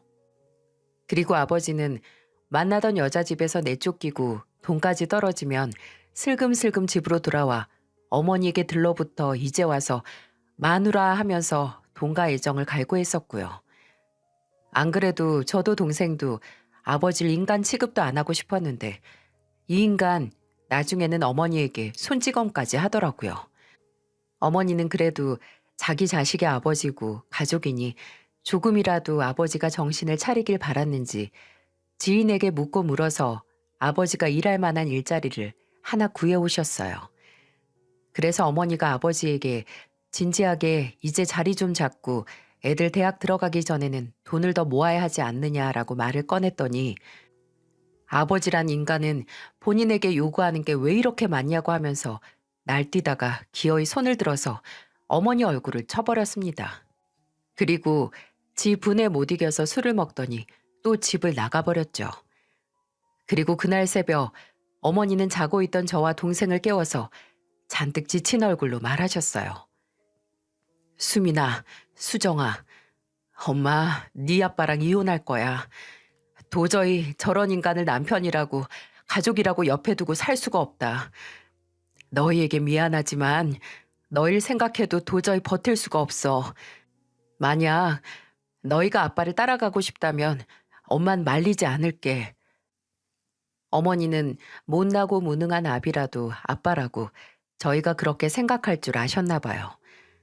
하지만 저도 동생도 집을 무슨 숙박업소 찌움으로 아는 아버지는 이미 안중에도 없었고 그런 결정을 내린 어머니를 꼭 안아드렸습니다. 제가 고등학생일 때 드디어 어머니는 자유의 몸이 됐고 아버지란 인간은 이혼당하면서도 끝까지 당당하더군요. 어머니에게는 나는 너 없이 사는데 아마 너는 나 없이 못 살 거라는 어처구니 없는 말을 했고, 저와 제 동생에게는 어디 네 엄마 따라가서 쫄쫄 굶으면서 살아보라고 악담까지 했죠. 참 자랑스러운 아버지죠. 꼴에 여자 꼬시는 재주는 녹슬지 않았는지 어머니와 이혼 후에 1년도 지나지 않아서 바로 재혼을 하더라고요. 심지어 그 알량한 재혼식에 저와 제 동생을 초대하기까지 했고요. 아버지 세장가 가는 거 축하하러 오라고요. 당연히 저와 제 동생은 절대 안 간다고 했고, 그 후로는 아예 연락도 다 끊겨서 생사도 모르고 있어요. 궁금하지도 않고요. 아마 그 재혼한 여자와 그 가족들에게도 버림받지 않았을까요? 아버지가 사라진 저희 가족에게는 평화가 찾아왔습니다. 딱 한 사람 사라졌을 뿐인데 어머니의 안색은 한 10년쯤 젊어진 것 같았고, 저희 세 모녀는 셋이서 오순도순 잘 지냈어요. 그 인간 술값, 그리고 집으로 기어들어와서 꽁쳐가는 돈을 아낄 수 있으니 몇 년 사이에 어머니는 작은 칼국수집까지 차릴 수 있었죠. 저도 동생도 서로의 길을 찾아 대학에 갔고, 저는 미대에 들어가서 중소기업 제품 디자인팀에 들어갈 수 있었고, 동생은 간호사가 될 수 있었어요. 저희 자매는 어머니와의 과거의 상처를 딛고 일어서서 서로를 보듬으며 열심히 살았지만, 저도 동생도 한 가지 빠져나올 수 없는 트라우마가 있었습니다. 바로 남자는 다 거기서 거기다. 행여 아버지 같은 남자를 만날까 무서워서 연애를 시작조차 하지 못했다는 거죠. 아예 시도를 안 해본 건 아니지만 누구를 만나다 조금이라도 실망스러운 모습을 보게 되면 괜히 언젠가 우리 아버지처럼 변하는 건 아닐까 하는 생각에 지레 겁먹어서 더 큰 상처를 받기 전에 관계를 끊어버리곤 했어요. 참 나쁜 버릇이죠. 아버지란 인간이 제 인생에 어떠한 일말의 영향을 끼친다는 게 너무 자존심이 상했지만, 어릴 적 얼굴 다 아는 동네에서 무서운 줄 모르고 당당하게 매번 다른 여자들 허리에 손을 두르고 쏘다니는 아버지를 마주친 그 기억이 나이를 들어서도 쉽게 사라지지 않았어요. 그러다가 그놈이 그놈은 아니다라는 걸 알게 해준 사람을 만나게 됐는데요. 31살의 크리스마스 날, 평소 친하게 지내는 친구가 연락이 왔더라고요. 크리스마스에 집에서 영화나 주구장창 보면서 시간 낭비하지 말고 좋은 맛집 예약해 놨으니까 같이 만나서 오랜만에 크리스마스 분위기 좀 내보자고요. 그래서 오랜만에 특별한 외출에 신경을 좀 써서 나갔는데, 그 특별한 자리에 친구만 있던 게 아니었어요. 놀랐지? 내 주변의 솔로는 너랑 이 오빠 하나라서 같이 좀 보자고 했어. 크리스마스가 뭐냐? 어려운 이웃들끼리 즐겁고 따뜻하게 정 나누는 게 크리스마스지. 수민아, 여기는 민성이 오빠. 우리보다 5살 많고. 오빠, 여기는 수민이. 최연소로 디자인팀 팀장단 인재예요. 그 자리는 크리스마스를 빌미로 만들어진 친구의 덫이었고, 솔직히 저는 갑작스러운 만남에 좀 떨떠름한 상태였어요. 그리고 그건 상대방도 마찬가지처럼 보였어요. 되게 말이 없었거든요. 저랑 친구가 대화를 막 하면 한두 번 대답하거나 말이 없는 정도? 그래서 친구가 계획까지 한 이 만남도 그저 일회용적인 만남이 되겠구나 했는데, 한창 술을 마시고 있는데 안주가 떨어져서 메뉴판을 받아서 또 뭘 시키나 하고 있었거든요. 근데 갑자기 그 사람이 조용히 메뉴판 페이지를 넘겨서 그러더군요. 여기 치즈 들어간 김치전도 있다고 하면서요. 제가 김치전을 정말 좋아하거든요. 거기다가 치즈를 넣는다? 말이 필요 없죠. 근데 오늘 처음 만나고 게다가 대화도 별로 안 나눠본 사람이 제 입맛을 알고 말한 게 의아해서 쳐다보니까 그 사람은 좀 쑥스러운 얼굴을 하더니 이렇게 말하는 겁니다. 아까 수민 씨 오기 전에 희연이한테 물어봤어요. 수민 씨 뭐 좋아하냐고. 김치전이면 서너 장 그냥 드신다고 하던데요. 그때 처음으로 호감을 느꼈습니다. 나중에 시킨 김치전이 나오고 나서 치즈가 가장 많이 있는 부분을 덜어서 제게 건넬 때 그 호감이 배가 됐죠. 그냥 내성적이고 말수가 없을 뿐이지 제게 마음도 있고 다정하고 섬세한 사람인 걸 알게 됐으니까요. 그날의 만남 이후 저희는 따로 만나서 서로를 알아갔고 그렇게 연인이 돼서 약 2년간의 연애 끝에 결혼까지 할 수 있었어요. 서로 알아가는 와중 남편이 다니는 회사가 저희 어머니의 칼국수 집에서 멀지 않다는 걸 알게 됐어요. 근데 얼마 만나지도 않은 사이에 어머니를 만나게 되면 저도 부담이고 저 사람도 부담일 것 같아서 따로 같이 가자고 하진 않았거든요. 나중에 만난 지 1년 정도 지났을 때 넌지시 제안을 했죠. 남편은 흔쾌히 그날 바로 가자고 하더라고요. 남편이 면 종류를 진짜 좋아하긴 하거든요. 그 중에서도 칼국수, 우동사리처럼 굵고 통통한 면을 좋아하기도 했고요. 그날 어머니는 큰딸이 생전 처음 남자친구를 데리고 온 걸 보시고 기절을 하실 뻔했고 남편을 정말 백년 손님 마냥 다정하게 환영해 주셨어요. 남편이 직접 식탁 위에 수저를 놓거나 휴지를 까는 모습만 봐도 참 세심하다, 제게 먼저 물을 따라주는 모습을 보고 다정하다, 무한 칭찬을 하셨고 남편이 해물칼국수를 시켰는데 딸인 저도 그렇게 새우와 오징어가 잔뜩 들어간 칼국수는 받아보지를 못했을 거예요. 솔직히 저는 그때 남편이 저희 어머니를 좀 부담스럽게 생각하지 않을까 했어요. 어머니는 아예 저희가 앉은 테이블에 함께 앉으셔서 남편을 마주보고 잘 먹는다고 복스럽다, 키가 참 크다고 칭찬을 무슨 초단위로 날리셨거든요. 아, 그 건물 알지. 저기 사거리에 있는 거잖아. 아유, 좋은 회사 다니네. 아주 부모님이 자랑스러워 하시겠어. 아들이 이렇게 훤칠하고 좋은 회사에 취업도 하고. 엄마, 민성 씨 국수가 입으로 들어가는지 귀로 들어가는지 모르겠어요. 좀 먹이고 말해요. 먹이고.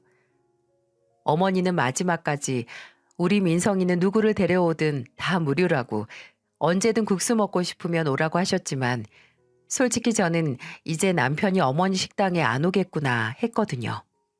근데 이 사람 저 없이도 어머니 식당에 자주 가더라고요. 아예 본인 회사 동료들도 껴서 회식도 하더군요. 처음에는 어머니가 무료로 해준다고 해서 갔나 했는데 가서 어머니의 만류에도 계산은 빠짐없이 하고 왔더라고요. 심지어 어머니가 주방에 계시면 동료들과 같이 먹다가 들어와서 옆에서 설거지까지 도왔다고 하더군요. 남편의 회사에서 어머니 식당이 가깝긴 했지만 솔직히 회사 점심시간에 가기엔 좀 애매했는데 굳이 혼자서 와서 점심 식사를 하고 가기도 했고요. 또 저희 어머니에게만 잘하는 게 아니었어요.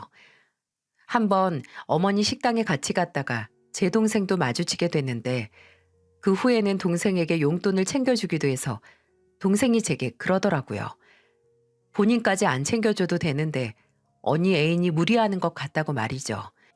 저는 저와의 결혼을 생각해서 가족들과 조금이라도 빨리 친해지려고 그러나 싶었는데 남편이 제 가족과의 거리를 좁혔던 건 또 다른 이유가 있었습니다.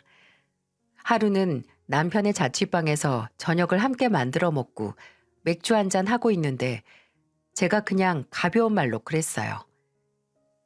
민성 씨, 요새 내 얼굴보다 우리 엄마 얼굴 더 자주 보는 것 같아? 어제도 회사 끝나고 가서 저녁 먹고 갔다며? 민성 씨가 먹은 그릇이랑 다른 손님들 그릇까지 싹 다 설거지하고 가고 이제 예비 사위가 아니라 아주 아들이야 아들. 우리 엄마 좋겠네. 제 말을 듣고 웃던 남편은 한동안 말을 안 하더니 이내 뭔가 결심한 사람처럼 제 얼굴을 보고 말했어요. 사실 정말 엄마 같은 느낌을 받기 위해서 저희 어머니를 찾아간 거라고 말이죠. 우리 형 알지? 내가 몇 번 말했잖아. 잘 나가는 수의사 형님 있다고. 우리 어머니가 하는 칭찬은 다 형 거였거든. 뭐 나야 공부 잘하고 잘 나가는 형만큼 잘하는 거 하나 없긴 했는데 그래도 반에서 5등을 해도 잘했다, 고생했다 말 한 번 들어본 적 없고 대학에 들어가도 그냥 딱 네 수준에 맞는 학교 같다고. 그저 그런 학교 간 만큼 장학금 놓치지 말라는 말만 듣고 취업해도 돈 모아서 네 형 나중에 병원 개업할 때 보태라는 소리만 들었거든. 근데 수민이 어머님은 진짜 내가 숨만 쉬어도 칭찬해 주시더라. 우리 어머니도 내가 잘 먹고 사는지 뭐 아픈 곳 없는지 하나 궁금해하지 않는데 수민이 네 어머님은 문자로도 밥은 잘 먹냐고 물어봐 주시고 내가 짜게 먹는지 싱겁게 먹는지도 다 기억하시고 그냥 그런 따뜻함이 그리워서 계속 찾아갈 수밖에 없었나 봐. 남편의 가족은 홀어머니와 수의사인 형, 화장품 회사에 다니는 시누이, 이렇게 네 식구라는 건 알고 있었는데 이런 가정사가 있는 줄은 몰랐었어요. 남편이 서글픈 표정으로 덤덤하게 하는 말을 들으니까 저까지 서럽고 외로워지더라고요. 그 후에도 남편은 저희 어머니에게 매번 얻어먹기만 했다며 어머니가 좋아하시는 음식이 병어찜이라는 걸 제게 알아내서 일주일간 병어를 손질하고 양념하는 방법을 배워서 어머니께 한 상 가득 대접을 해드렸습니다. 제 동생이 병원 3교대를 하면서 힘들다는 걸 제게 전해 듣고 따로 홍삼을 지어서 동생 주라고 제게 주기도 했고요. 남편은 본인 가족에게서 정확히는 어머니와 나누지 못했던 애정을 저와 제 가족과 나누는 것 같았습니다. 시어머니 둘째 아들에 대한 낮은 관심과 애정은 제게도 영향을 미쳤는데요. 일단 저에 대한 궁금증과 관심이 전혀 없으셨어요. 결혼 이야기가 오고 가고 시댁에 인사를 드리러 간 후로는 단 한 번도 저를 또 보신다거나 초대하시거나 먼저 연락을 하시는 경우가 없으셨어요. 결혼도 그냥 알아서 하라고 나이가 몇인데 부모 간섭을 받냐는 둥 하면서 손을 놓으셨죠. 그리고 정말 결정적인 건 저희 결혼 자금으로 2천만 원이 되는 금액을 지원해 주셨다는 겁니다. 너무 감사하죠. 그래도 자식이라고 2천만 원이나 해주신 게 말입니다. 근데 저희보다 2년 먼저 결혼한 아주버님의 결혼 자금으로는 무려 3억이라는 거액을 지원해 주셨다는 게 제 속을 쓰리게 했습니다. 시어머니는 2천만 원을 저희에게 주시며 그러셨어요. 내가 네 형 결혼할 때 힘을 너무 써서 남은 게 별로 없는 거 너도 잘 알 거다. 막창집 하면서 번 돈 다 썼지 뭐.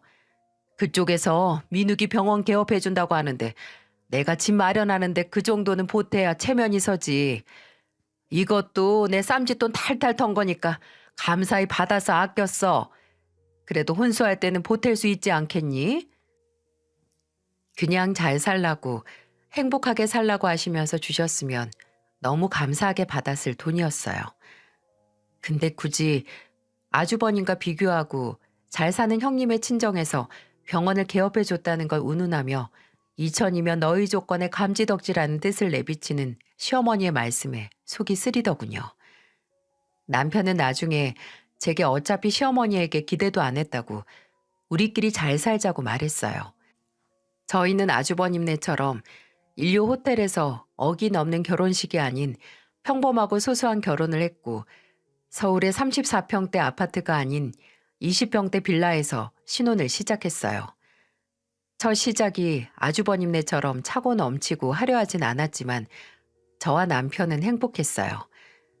저희만의 아기자기한 성을 지어 새 출발을 하는 것처럼 매일이 몽글몽글하기만 했습니다. 그리고 오히려 시어머니의 무관심이 제겐 꽤나 쾌적한 결혼 생활을 보내게 해줬네요. 일단 시어머니의 관심은 모두 아주버님과 형님이니 가족 행사나 명절에 자주 불려가지도 않았거든요.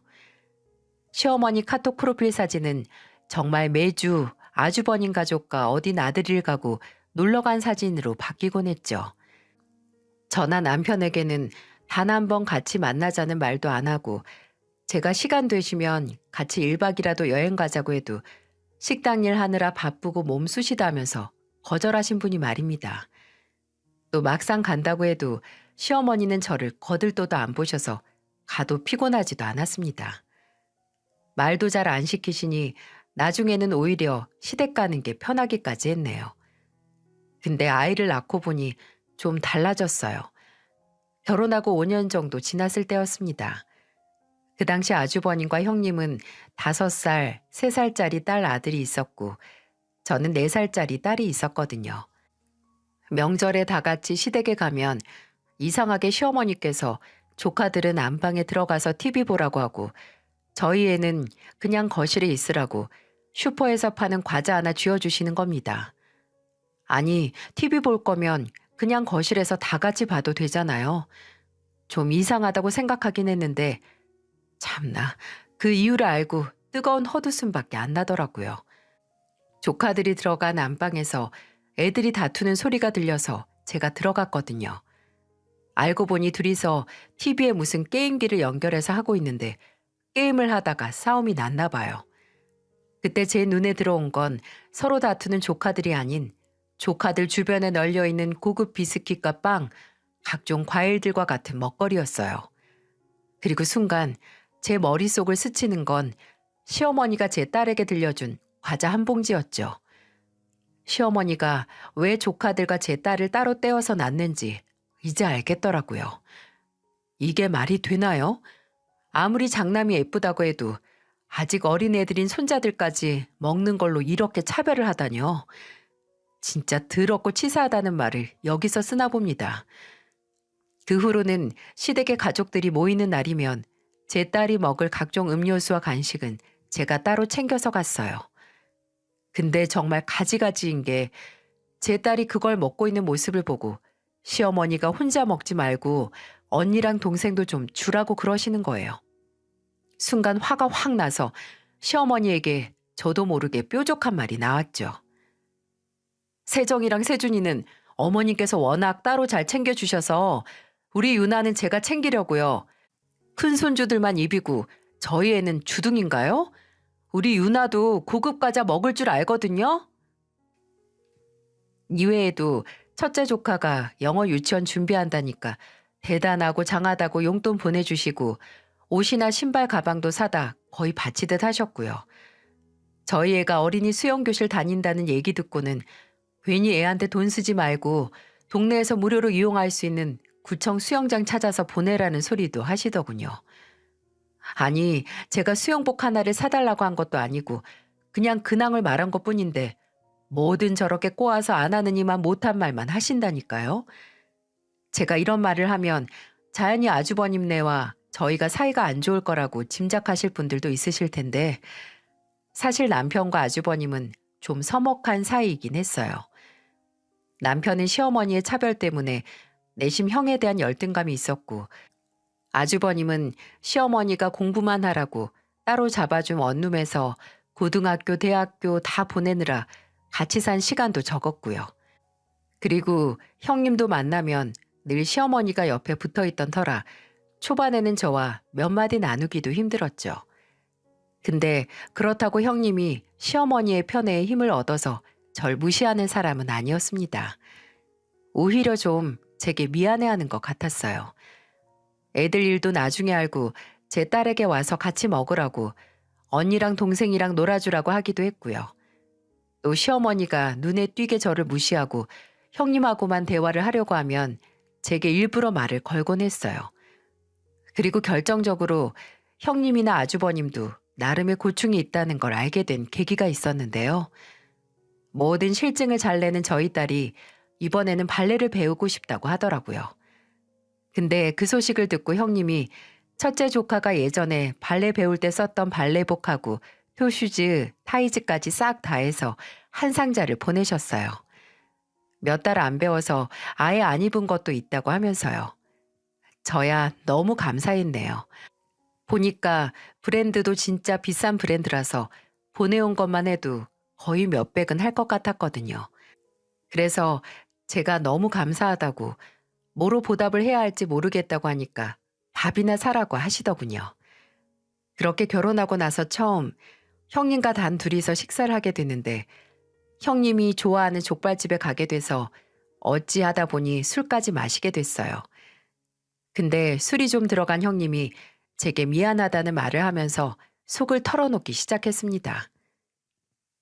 동서도 나 때문에 괜히 힘들었지? 어머님이 좀 사람을 무시하고 또 차별하시잖아. 나도 그것 때문에 동서한테 괜히 얼마나 미안했는지 몰라. 아니에요. 그게 어떻게 형님 잘못이에요. 그래. 알아줘서 고마워, 동서. 나도, 나도 진짜 할 말이 많아. 동서는 내가 어머님 예쁨 받고 관심 받는데 뭐가 힘드냐고 배부른 소리라고 할지 모르겠는데 나도 남편도 나름대로 마음고생 많이 했어. 그리고 형님이 제게 해준 말은 너무 생각지도 못해본 충격적인 이야기였어요. 총애와 관심의 무게는 가히 엄청나더군요. 듣고 보니 시어머니는 아주버님과 형님을 믿고 의지한 만큼 부담도 어마어마하게 줬는데요. 시어머니는 집안 좋고 조건 좋은 형님을 사랑하는 장남의 배우자로 인정을 한 만큼 신임했지만 그게 본인 아들만큼은 아니었습니다. 아무리 아주버님의 병원까지 개업을 해준 형님이라 하더라도 결혼을 해서 본인의 며느리가 된 이상 내 아들을 옆에서 24시간 보필할 사람, 그 이상, 그 이하도 아니었던 거죠. 어머님, 나 결혼하고 정말 하루도 안 빼고 매일 아침 7시에 전화해서 뭐라고 하시는 줄 알아? 보내준 한약, 배즙, 홍삼 스틱 내 아들 먹였냐고 전화와. 그리고 오늘은 아침으로 무슨 국 줄 거냐? 우리 민욱이 국 없으면 안 된다고. 그렇다고 아침에 칼칼한 빨간 국 내놓지 말라고. 당장 냉장고에 있는 음식 재료 뭐뭐 있냐고 읊으라고 해. 본인이 다 정해준다고. 아니 무슨 남편이 아니고 아들 취급을 하길 원하셔. 그게 단 줄 알아? 우리 아들이 평생 책상 앞에 앉아서 공부를 오래 해서 허리가 안 좋으니까 매일 네가 마사지 좀 하라고 허리 마사지하는 영상을 카톡으로 보내시더라. 보고 배우라고. 근데 형님, 세준이 낳고 나서 다시 일 시작하셨잖아요. 어떻게 일하면서 남편까지 그렇게 챙겨요?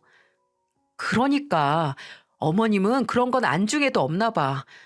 나 진짜 좋은 기회로 예전에 같이 일했던 사람 연락받고 겨우 다시 일할 수 있던 거? 그거 무지하게 반대하셨잖아. 너 일하면 우리 아들은 누가 챙겨주냐고. 너 집에 없으면 민욱이가 밖에서 신경 쓰이지 않겠냐면서. 참나, 내가 뭐 밖에서 뭘 한다고 생각하는 거야?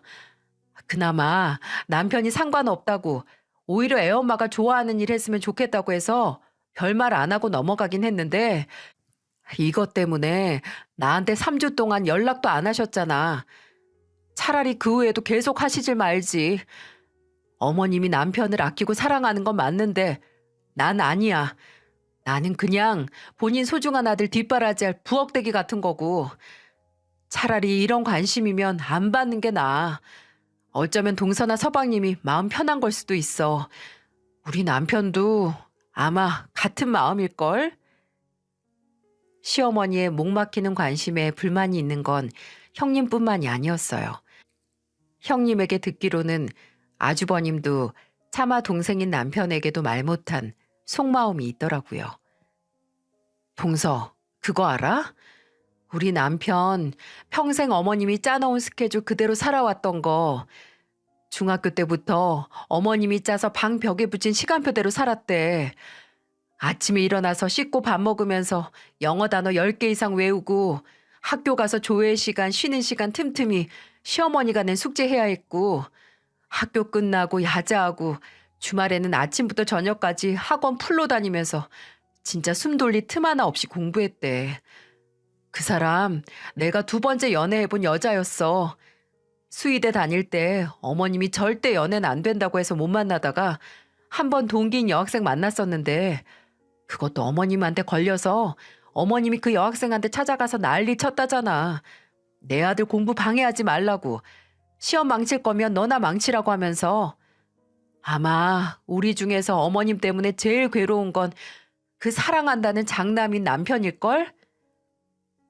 그저 사랑받고 모든 지원을 받는 장남이라고 단순하게 생각했는데 종종 저희 어머니에게 시어머니의 차별과 편애에 대해 말하면 어머니는 정신 제대로 박힌 인간이면 그런 편애도 괴로울 거라고 혀를 차시며 말씀하신 적이 있었어요. 근데 정말 아주버님은 그 편애에 거의 질식하다시피 살다가 겨우 형님을 만나서 조금은 숨통이 트였던 거였네요. 제게 몇 년 동안 쌓여왔던 서러움을 꺼내놓은 그때 형님은 마치 언젠가 곧 터질 시한폭탄과도 같았습니다. 그리고 얼마 지나지 않아 정말 그 폭탄이 터지고야 말았죠. 더도 말고 한가위만 같으면 좋은 명절날 시댁의 가족들이 다 모여서 애들은 놀고 저희는 저녁 식사 준비를 하고 있었는데요. 시어머니가 한창 그릇에 음식을 덜던 형님에게 다가와서 이런 말을 하는 걸 들었어요. 예, 근데 민욱이 살이 좀 빠진 것 같다. 요새 일이 바쁘다고 하니? 잘 못 먹는데? 아니요, 살 안 빠졌을 텐데. 업무 강도나 업무량도 달라진 거 없어요. 아니, 근데 볼이 홀쭉하잖아. 바깥 음식 입에 안 맞는 거 아니야? 네가 점심은 도시락 좀 챙겨서 보내. 괜히 밖에서 파는 음식 때문에 탈나게 하지 말고. 어머님, 저도 아침에 출근하는데 어떻게 저 사람 도시락까지 챙겨요? 애들 어린이집 데려다 주는 것도 벅찬데요. 그러게, 내가 뭐하러 다시 일하냐고 했지. 그냥 집에 있으면서 애들이랑 남편 챙기면서 살면 되지. 뭐 그렇게 대단한 일 한다고? 아유, 속상해. 와, 매번 시어머니와 형님은 단둘이만 있어서 몰랐던 대화를 직접 듣게 되니 어안이 벙벙하더라고요. 형님이 꾹 참아가면서 시어머니의 말도 안 되는 말에 대답을 하는 것도 버거워 보였고요. 근데 시어머니는 멈추지 않으셨어요. 식탁을 다 차리고 가족들이 둘러앉기 시작했는데 이번에는 시어머니가 아주버님의 손을 보고 깜짝 놀라시더라고요. 어머, 잠깐만.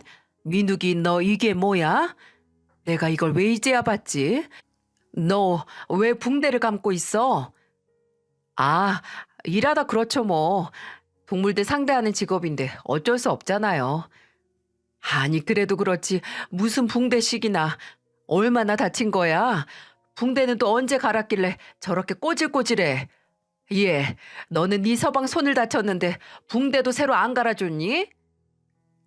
시어머니는 아주버님이 병원에서 동물들을 진찰하다 물려 생긴 상처를 가리키던 손가락으로 갑자기 형님의 팔뚝을 꾹꾹 눌러가면서 호통을 치기 시작했어요. 아주버님은 옆에서 왜 그러시냐고, 수의사가 이런 상처 나는 건 당연한 거라고 시어머니를 말렸고, 저와 남편은 좌불 안석으로 앉아 있었죠. 그리고 그때 형님이 들고 있던 쟁반을 바닥에 내리꽂더니 드디어 폭발을 하고야 말았습니다.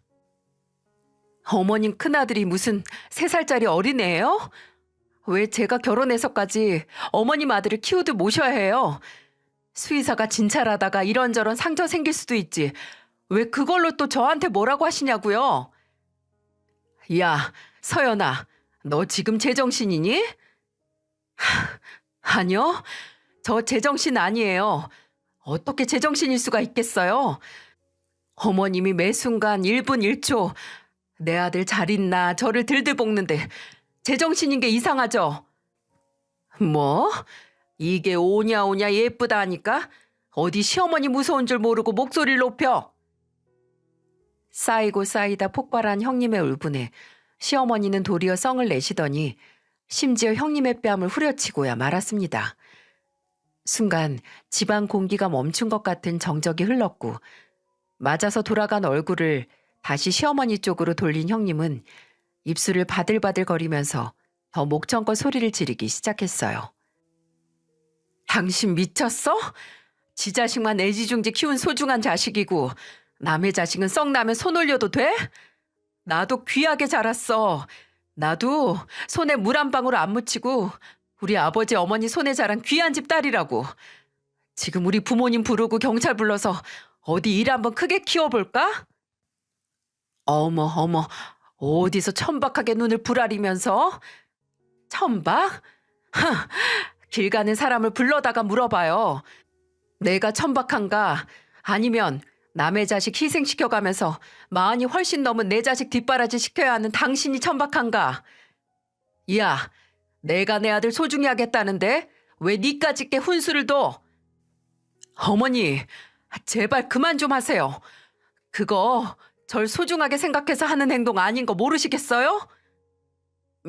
민우가 이거 나 잘 되라고, 나 잘 살라고 하는 거 절대 아니에요. 오히려 어머니 그 집착하고 관심이 날 더 힘들게 한다고요. 어머니, 나 초등학교 때부터 너는 꼭 의사 돼야 한다. 전문직 아니면 쳐다도 보지 말라고 하셨죠? 고등학교 3년 내내 원룸에서 오로지 자는 시간 5시간 빼고 나머지 시간은 다 공부만 하라고. 그 원룸에 방범용 CCTV까지 달아놓고 감시하셨잖아요. 이게 어떻게 날 위해서 하는 일이에요? 그래도 이제 내 가정 생기고 자식 낳아보니까 어머니 마음이 이해될까 싶었는데 오히려 자식들 키워보니까 어머니가 더 이해가 안 돼요. 어머니는 아버지랑 헤어지시고 공허하고 실패했다고 생각했던 본인 인생을 제 성공으로 보상받고 싶으셨던 거고, 아마 제가 은퇴해서 할아버지가 된다 해도 제 인생을 본인 인생처럼 쥐고 흔들어야 속이 풀리실 거라고요. 더 이상 어머니한테 휘둘리면서 살고 싶지 않아요. 이제는 정말 오로지 제 인생, 제 가족들만 생각할 거예요. 아주버님은 그대로 형님과 조카들과 함께 시댁을 나가버렸고, 시어머니는 그 자리에 주저앉아 아이처럼 목 놓아 울기 시작했어요. 그 모든 걸 지켜보던 저와 남편이 눈짓을 주고받고 있었는데, 그때 저와 눈이 마주친 시누이는 집을 나가는 아주버님과 형님을 보면서 본인 오른쪽 머리통에 손가락을 빙빙 돌리면서 고개를 절레절레 젓고 있더라고요. 지 오빠와 올케 언니 사정은 전혀 파악도 못하고 그저 미친 거 아니냐는 거죠. 원래도 사람이 좀 차갑고 이기적이었는데 이렇게도 공감 능력이 없을 줄은 몰랐습니다. 그 후회가 더 어처구니가 없었는데, 장남에게 버림받아서 울던 시어머니가 그 순간 동정과 위로를 바라는 대상이 바로 저와 남편이었다는 거예요. 시어머니는 차별의 대상이었던 저희들에게 갑자기 공감을 바라셨어요. 내가 정말 정신을 못 차리겠다. 이게 대체 무슨 일이니? 내가 저를 어떻게 키웠는데. 얘 민성아, 네 형 말 넌 알아듣겠니? 너도 알잖아. 내가 네 형한테 얼마나 잘했는지. 근데 어떻게 지 마누라 뺨 한 대 때렸다고 지 애미 안 보고 산다고 할 수가 있어? 아마 시어머니는 남편의 입에서 맞다고 형이 정말 너무한다라는 말을 기대하셨겠지만, 남편은 기대에 절대로 부응해주지 않았어요. 잘 알죠. 어머니가 형한테 어떻게 했는지, 또 저한테 어떻게 했는지도요. 저한테 줄 관심하고 애정하고 지원 다 형한테 몰아주셨잖아요. 형이 그게 부담스러웠나 보네요. 저는 어머니 눈길 한번 받아보질 못해서 제가 제일 불쌍한 줄 알았는데, 어머니가 얼마나 사람을 질리게 만들었으면 형이 저러겠어요? 아휴, 솔직히 말씀드리면 지금 형이 저러는 거 다 어머니가 자초한 일이에요. 어머니가 몇십 년 동안 쌓아올린 게 구멍 숭숭 나서 이제 무너지는 거라고요. 남편이 그렇게 말한 뒤에 시어머니는 다시 한번 더 큰 소리로 한탄을 하면서 울기 시작하셨고, 저와 남편도 애들을 데리고 집으로 갔습니다. 이후 형님에게 듣기로는 시어머니에게 일방적으로 오는 연락은 다 무시하고 있다고 했어요.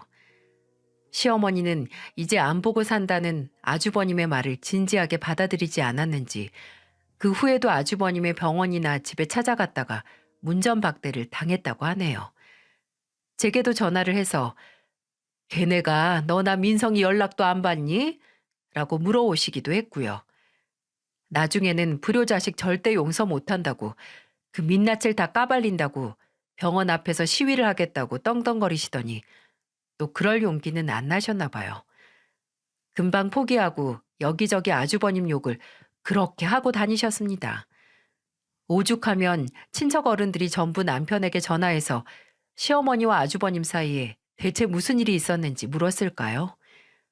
그렇게 시어머니도 아주버님과의 관계가 끝났다는 걸 받아들이는 것 같았는데, 문제는 거기서부터 시작이었어요. 의지하던 장남이 사라지니 이제 둘째 아들을 스페어 타이어 마냥 갈아 끼우려고 하더라고요. 매번 장남하고만 가던 외식, 저희에게 같이 가자고 하시고 연락도 진짜 어찌나 하시던지, 심지어 연락해서 하는 소리의 7, 80%가 아주버님과 형님 욕뿐이었네요. 근데 진짜 문제는 따로 있었으니 결혼 7년 차에 남편과 저는 드디어 30평대 아파트를 매매할 수 있었거든요. 대출을 좀 끼긴 했지만 그래도 딸과 함께 우리 집이 생겼다는 게 어찌나 든든하고 행복하던지 한동안 그 행복 속에서 헤엄치며 살았습니다. 근데 저희가 집을 샀다는 걸 들은 시어머니께서 돈 냄새가 난다고 생각했는지 저와 남편에게 시누이의 결혼 자금을 명목으로 돈을 달라고 하시더라고요. 퇴근한 남편이 바로 씻지 않고 누구와 썽을 내면서 통화를 하기에 방에 들어가서 들어보니 내용이 참 가관이었어요. 우리 결혼할 때 준 2천이요? 어머니, 그 돈 돌려받으실 거면 차라리 형 결혼할 때 준 3억, 그거 먼저 받으세요. 그게 더 남는 장사 아니겠어요? 그럼 여기서 결정을 하세요.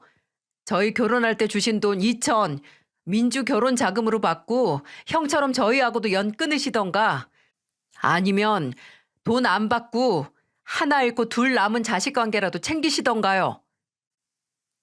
들어보니 시어머니는 그 시기에 결혼을 한다고 한 시누이에게 줄 결혼 자금을 저와 남편 결혼할 때 줬던 2천을 돌려받아서 메꾸시려고 하셨나 보더라고요. 남편은 저 말을 하고 나서 갑자기 허탈하다는 듯이 웃었는데 남편의 마지막 물음을 들은 시어머니가 한 대답이 어처구니 없기 짝이 없었다고 합니다. 내가 왜 너랑 관계를 끊니? 나는 그 돈도 받고 너랑 부모 자식 관계 끊을 생각도 없다. 내가 널 모르겠니? 너는 네 형과 달라서 정 많고 애가 여려서 쉽게 지 엄마 못 버릴 거다. 그러니까 민주 상견례 전까지 돈 2천만 원 준비해놔. 집도 샀으면서 엄마한테 그 돈도 못 주니? 남편은 그 통화 후에 제게 진지하게 말했어요. 집 사고 이사 준비하느라 집 경제 사정이 빠듯하긴 하지만 어떻게 해서라도 2천만 원을 준비해서 시어머니에게 드리고 더 이상 어떤 경제적, 정식적인 지원을 하지 말자고요. 남편은 너는 절대 날 못 버릴 거다라는 시어머니의 말에 도전을 하겠다는 겁니다. 그리고 저도 그 도전을 응원했어요. 급하게 2천만 원을 보내서 완전히 관계를 정리하려고 했습니다. 시어머니는 그런 남편의 의도도 모르고 돈 받고 좋아라 했고요. 몇 달 후에 시누이는 결혼을 해서 시댁에서 나가서 살게 됐고 이제 함께 살던 시누이마저 없어진 시어머니는 그전보다 더 많이 저와 남편에게 찾아오기 시작했어요. 남편은 돈 받았으니 이제 이렇게 불쑥불쑥 찾아오지 말라고 시어머니에게 말했지만 시어머니는 귓등으로도 듣지 않았습니다. 심지어 이제는 집 비밀번호를 알려달라고 고집을 부려서 그러면 아예 집에도 못 오게 한다고 하니까 조용해지시더라고요. 그렇게 시누이가 결혼을 하고 한 달 정도 지났을까요? 그날은 저희 어머니께서 오랜만에 저희 집에 오신다고 한 날이었어요. 저는 딸 어린이집 보내놓고 어머니와 단 둘이서 집에서 점심을 만들어 먹으려고 했죠. 어머니가 오시기로 한 시간보다 좀 이르게 초인종이 울려서 나갔는데 저희 어머니는 저희 집 비밀번호를 알고 계셨거든요. 제가 알려드린 게 아니고 남편이 언제든 오시라고 알려드린 거였죠. 왜 도어락 번호를 알고 계신 어머니가 초인종을 누르실까 의아했는데 문을 열고 나서 아차 싶더라고요. 문을 열었을 때 보이는 건 바로 시어머니였기 때문이었죠. 시어머니는 집으로 들어와서 또 여기저기 돌아다니고 간섭을 하시더니 이내 본론을 꺼내셨습니다. 너 민성이한테 얼마 전 나랑 합가 얘기한 거 들었니? 네? 합가요? 그래, 내가 민주 나가고 혼자 살기 적적해서 같이 살면 어떨까 하니까 애가 바로 안 된다고 하더라고. 아들이라서 그런지 애가 좀 차가워. 지는 뭐 나한테 차별받고 그랬다는데 그건 지 생각이지. 내가 저를 얼마나 예뻐했는데. 아무튼 민성이가 마음 좀 돌릴 수 있게 네가 설득 좀 해봐라. 너랑 민성이랑 유나랑 나랑 이렇게 넷이서 살면 얼마나 오순도순 좋겠니. 너도 유나 걱정 안 하고 나갈 수 있고 우리 좀 서로 도우면서 살자. 어? 합가라니 이게 말이 됩니까? 정말 누울 자리 보고 발 뻗는다고 얼마나 만만하면 그렇게 평생 무시하던 남편과 제게 이런 요구를 하시는 걸까요? 장남에게 버림받으니 만만한 스페어 타이어인 남편과 제게 본인 노후를 책임지라 이거죠. 너무 어처구니가 없고 이미 남편에게 거절당했음에도 포기하지 않고 이제는 제게 남편을 설득해보라는 그 뻔뻔함에 치가 떨려서 저도 모르게 정색을 하고 말했습니다. 어머님, 아가씨 결혼할 때 드린 2천만 원의 의미 정말 모르시는 거예요? 아니면 모르는 척 하시는 거예요? 남편이 똑똑히 말했잖아요. 그 돈 받으면 이제 연 끊는 거라고. 근데 그 돈 다 받고 이제 와서 학간이 뭐니 하시는 거예요? 정말 이해가 안 가네요. 예, 그건 민성이 걔가 괜히 한번 해본 소리지. 그게 뭐가 진심이라고. 진심이죠. 원래 때린 놈은 기억 못한다고. 차별한 어머니만 기억 못하시는 거고 당한 남편은 지금까지 마음의 상처로 응어리 맺혀서 살았어요. 평생 마음에 안 차서 내놓은 자식 이제 주워다가 부모 대접 받고 싶으시나 본데 꿈 깨세요.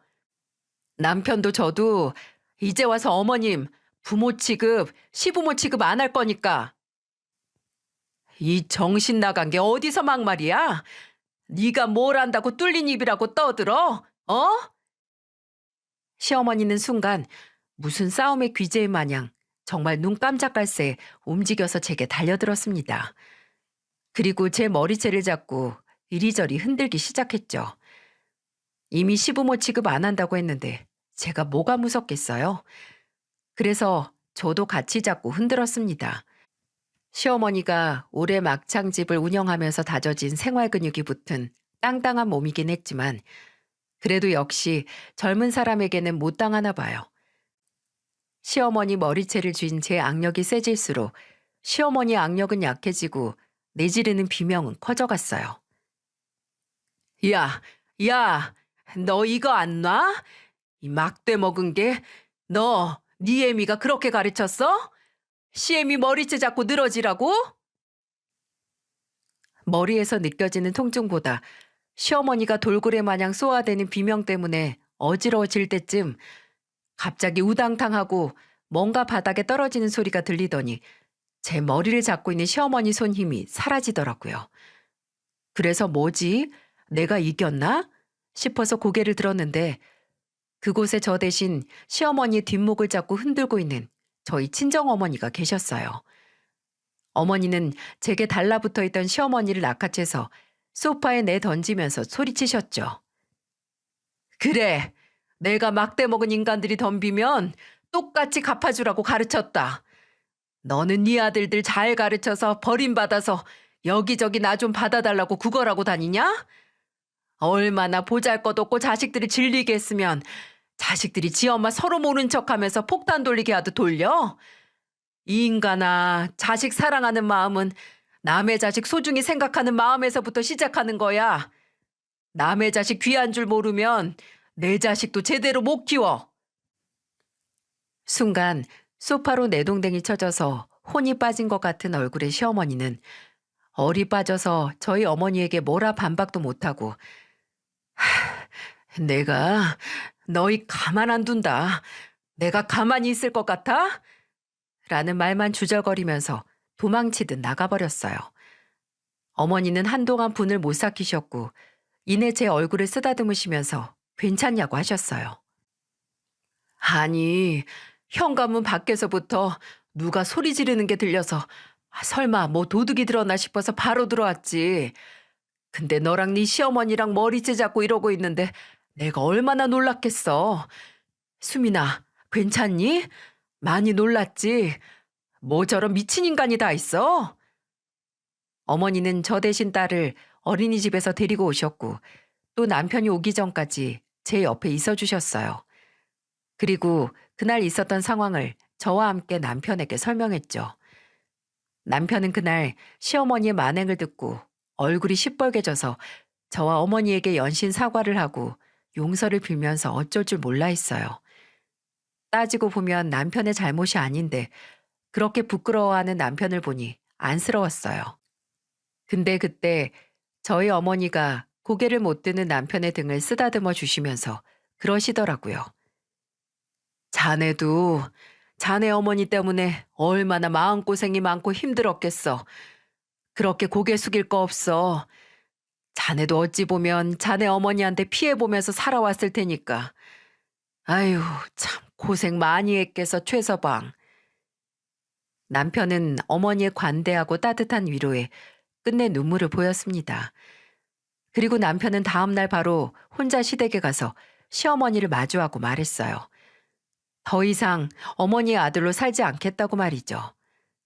당연히 시어머니는 처음에는 눈 하나 깜짝 안 하다가 네 마누라가 머리채 뜯겨서 그러는 거냐고 오히려 남편을 비웃었어요. 하지만 남편은 그 모습에 전혀 동조하지 않고 지금까지 시어머니에게 자식으로 서럽고 실망하고 서운했던 일을 일일이 다 나열해가면서 설명했다고 해요. 시어머니는 본인도 기억 못하는 과거 일에 점점 낯빛이 어두워지더니 볼 근육이 파르르 떨리면서 말했다고 해요. 그거 다 지난 과거 아니냐. 내가 민욱이가 이렇게 나 내칠 줄 알고 그랬겠니? 나도 할 수만 있다면 되돌리고 싶어. 되돌려서 네가 그렇게 원하던 그 관심이나 애정 나도 주고 싶다고. 이제 와서 그런 말이 무슨 소용이에요? 앞으로 믿고 살 만한 게 저뿐이라고 계산기 두들겨서 계산 나오니까 이제 내가 어머니 아들로 보이고 이제 제 아내가 며느리로 보이고 이제 우리 유나가 손녀로 보이세요? 이제는 그 관심 애정 준다고 해도 제가 필요 없어요. 이제 형도 저도 없으니까 어머니 쏙 빼닮은 민주 걔랑 사세요. 근데 걔 결혼하고 나서 여기 몇 번이나 찾아왔어요? 어머니 전화는 잘 받아요? 아마 민주는 계산기 두들겨서 어머니는 친정보다 지 시댁에 더 잘해야겠다고 계산했나 보네요. 진짜 그 엄마의 그 딸이에요. 그죠? 이제 더 이상 저한테 연락도 하지 말고 찾아오지도 마세요. 저 분명히 경고했습니다. 저 이제 어머니, 아니 당신 아들 아니에요. 그 후로 포기하지 않은 시어머니는 연락을 끊임없이 하긴 했어요. 외롭고 보고 싶다고 미안하고 사랑한다고 절절하게 매달리다가 네가 나를 버리고 행복할 수 있을 것 같냐. 천하의 배은망덕한 놈이라는 저주의 문자를 보내기도 하시며 냉탕과 온탕을 혼자 오고 갔습니다. 무슨 독거노인 관련한 인터넷 뉴스 기사 링크를 보내오며 협박에 가까운 문자도 하셨고요. 나중에 차단을 하기 직전에는 제발 한 번만 만나달라고 매달려 오셨어요. 물론 남편은 그 온갖 쇼가 지금 당장의 상황을 모면하기 위한 퍼포먼스에 지나지 않는다는 걸 알았고 받아주면 다시 예전의 아나무인한 모습으로 돌아올 거라고 하더군요. 그렇게 줄곧 저도 남편도 한 번도 뜻을 굽히지 않고 지금까지 시어머니와 어떠한 연락도 만남도 하지 않고 있습니다. 그리고 그 일이 있고 얼마 후 남편이 약간 어리둥절한 표정으로 그러더라고요. 형이 다 같이 여행을 가자고 하네? 가평에 풀빌라 예약했다고. 놀랄 수밖에 없던 게 단 한 번도 아주버님네와 저희는 다 같이 만나지도 않았거든요. 저와 형님은 종종 둘이서 봤지만 아직도 서먹한 사이인 남편과 아주버님은 따로 만난 적이 없었어요. 남편은 좀 주저했지만 저는 이게 몇 년 동안 시어머니 때문에 단절될 수밖에 없었던 형제 사이가 개선될 계기가 되지 않을까. 그리고 아주버님께서 먼저 손을 내민 게 아닐까 해서 바로 함께 가자고 했어요. 그렇게 저희는 온 가족이 함께 가는 첫 여행을 떠났고 아주버님이 예약한 풀빌라에 도착해서 짐을 풀고 애들 수영하는 걸 지켜볼 때만 해도 대화를 하지 않던 남편과 아주버님은 그날 저녁 애들이 다 잠이 든 시간 야외 테이블에 앉아서 같이 술을 마시며 이런저런 대화를 하는 것 같았습니다. 저와 형님은 둘이서 편하게 이야기하게 자리를 슬쩍 피해서 1층 주방에서 술을 마셨고요. 나중에 저도 형님도 술 기운이 올라서 자리를 정리할 때쯤 남편과 아주버님은 아직도 대화를 하고 있나 싶어서 슬쩍 갔거든요. 근데 이게 무슨 일인가요?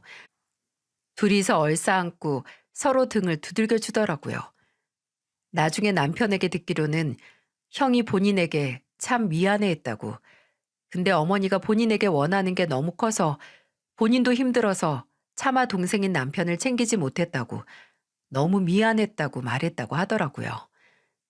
남편은 그런 형에게 나도 내가 차별받은 것만 생각했지 형이 형 나름대로 얼마나 힘든지 몰랐다고 미안하다고 했고 둘은 몇십 년에 걸쳐서 풀어내지 못했던 오해를 풀고 드디어 서로의 진심과 사정을 터놓고 이해할 수 있게 됐죠. 아직도 그 간극에서 오는 어색함이 다 풀린 건 아니지만 자주 만나서 그동안 가까워질 수 없었던 걸 만회하기 위해 노력하고 있어요. 이 모든 사건이 모두에게 조금의 상처도 입히긴 했지만 솔직히 저는 얻은 게 더 많게 느껴졌어요. 소를 희생하고 대를 얻었달까요? 남편과 아주버님은 잊었던 형제애를 찾을 수 있었고 동시에 과거 본인들을 서로 다른 이유로 속박하던 어머니에게서 벗어날 수 있었고 또 저와 형님은 다른 방식으로 시어머니를 통해서 고통받았지만 끝내 시어머니라는 공공의 적 때문에 끈끈한 형님과 동서지간이 될 수 있었으니까요. 날만 풀리면 다시 한번 다 같이 여행을 갈 계획을 짜고 있어요. 남편은 지금도 종종 살다 보니 평생 안 친해질 것 같은 형이랑 이렇게 매달 같이 술 마시는 사이가 됐다며 신기해합니다. 이래서 애매모호하게 오해가 쌓인 인간관계는 길게 봐야 하나 봐요. 남편이 평생 서로 반대 방향을 바라보던 형과 다시 서로가 바라보던 방향을 이해할 수 있었던 것처럼 만약 저와 같은 구독자 여러분도 차마 풀지 못한 오해가 쌓인 사람이 있다면 새해에는 한번 용기를 내보시는 것도 나쁘지 않은 것 같아요. 모두 가족들과 소중한 사람들과 따뜻한 2023년 맞이하시고 새해 복 많이 받으시길 바랍니다.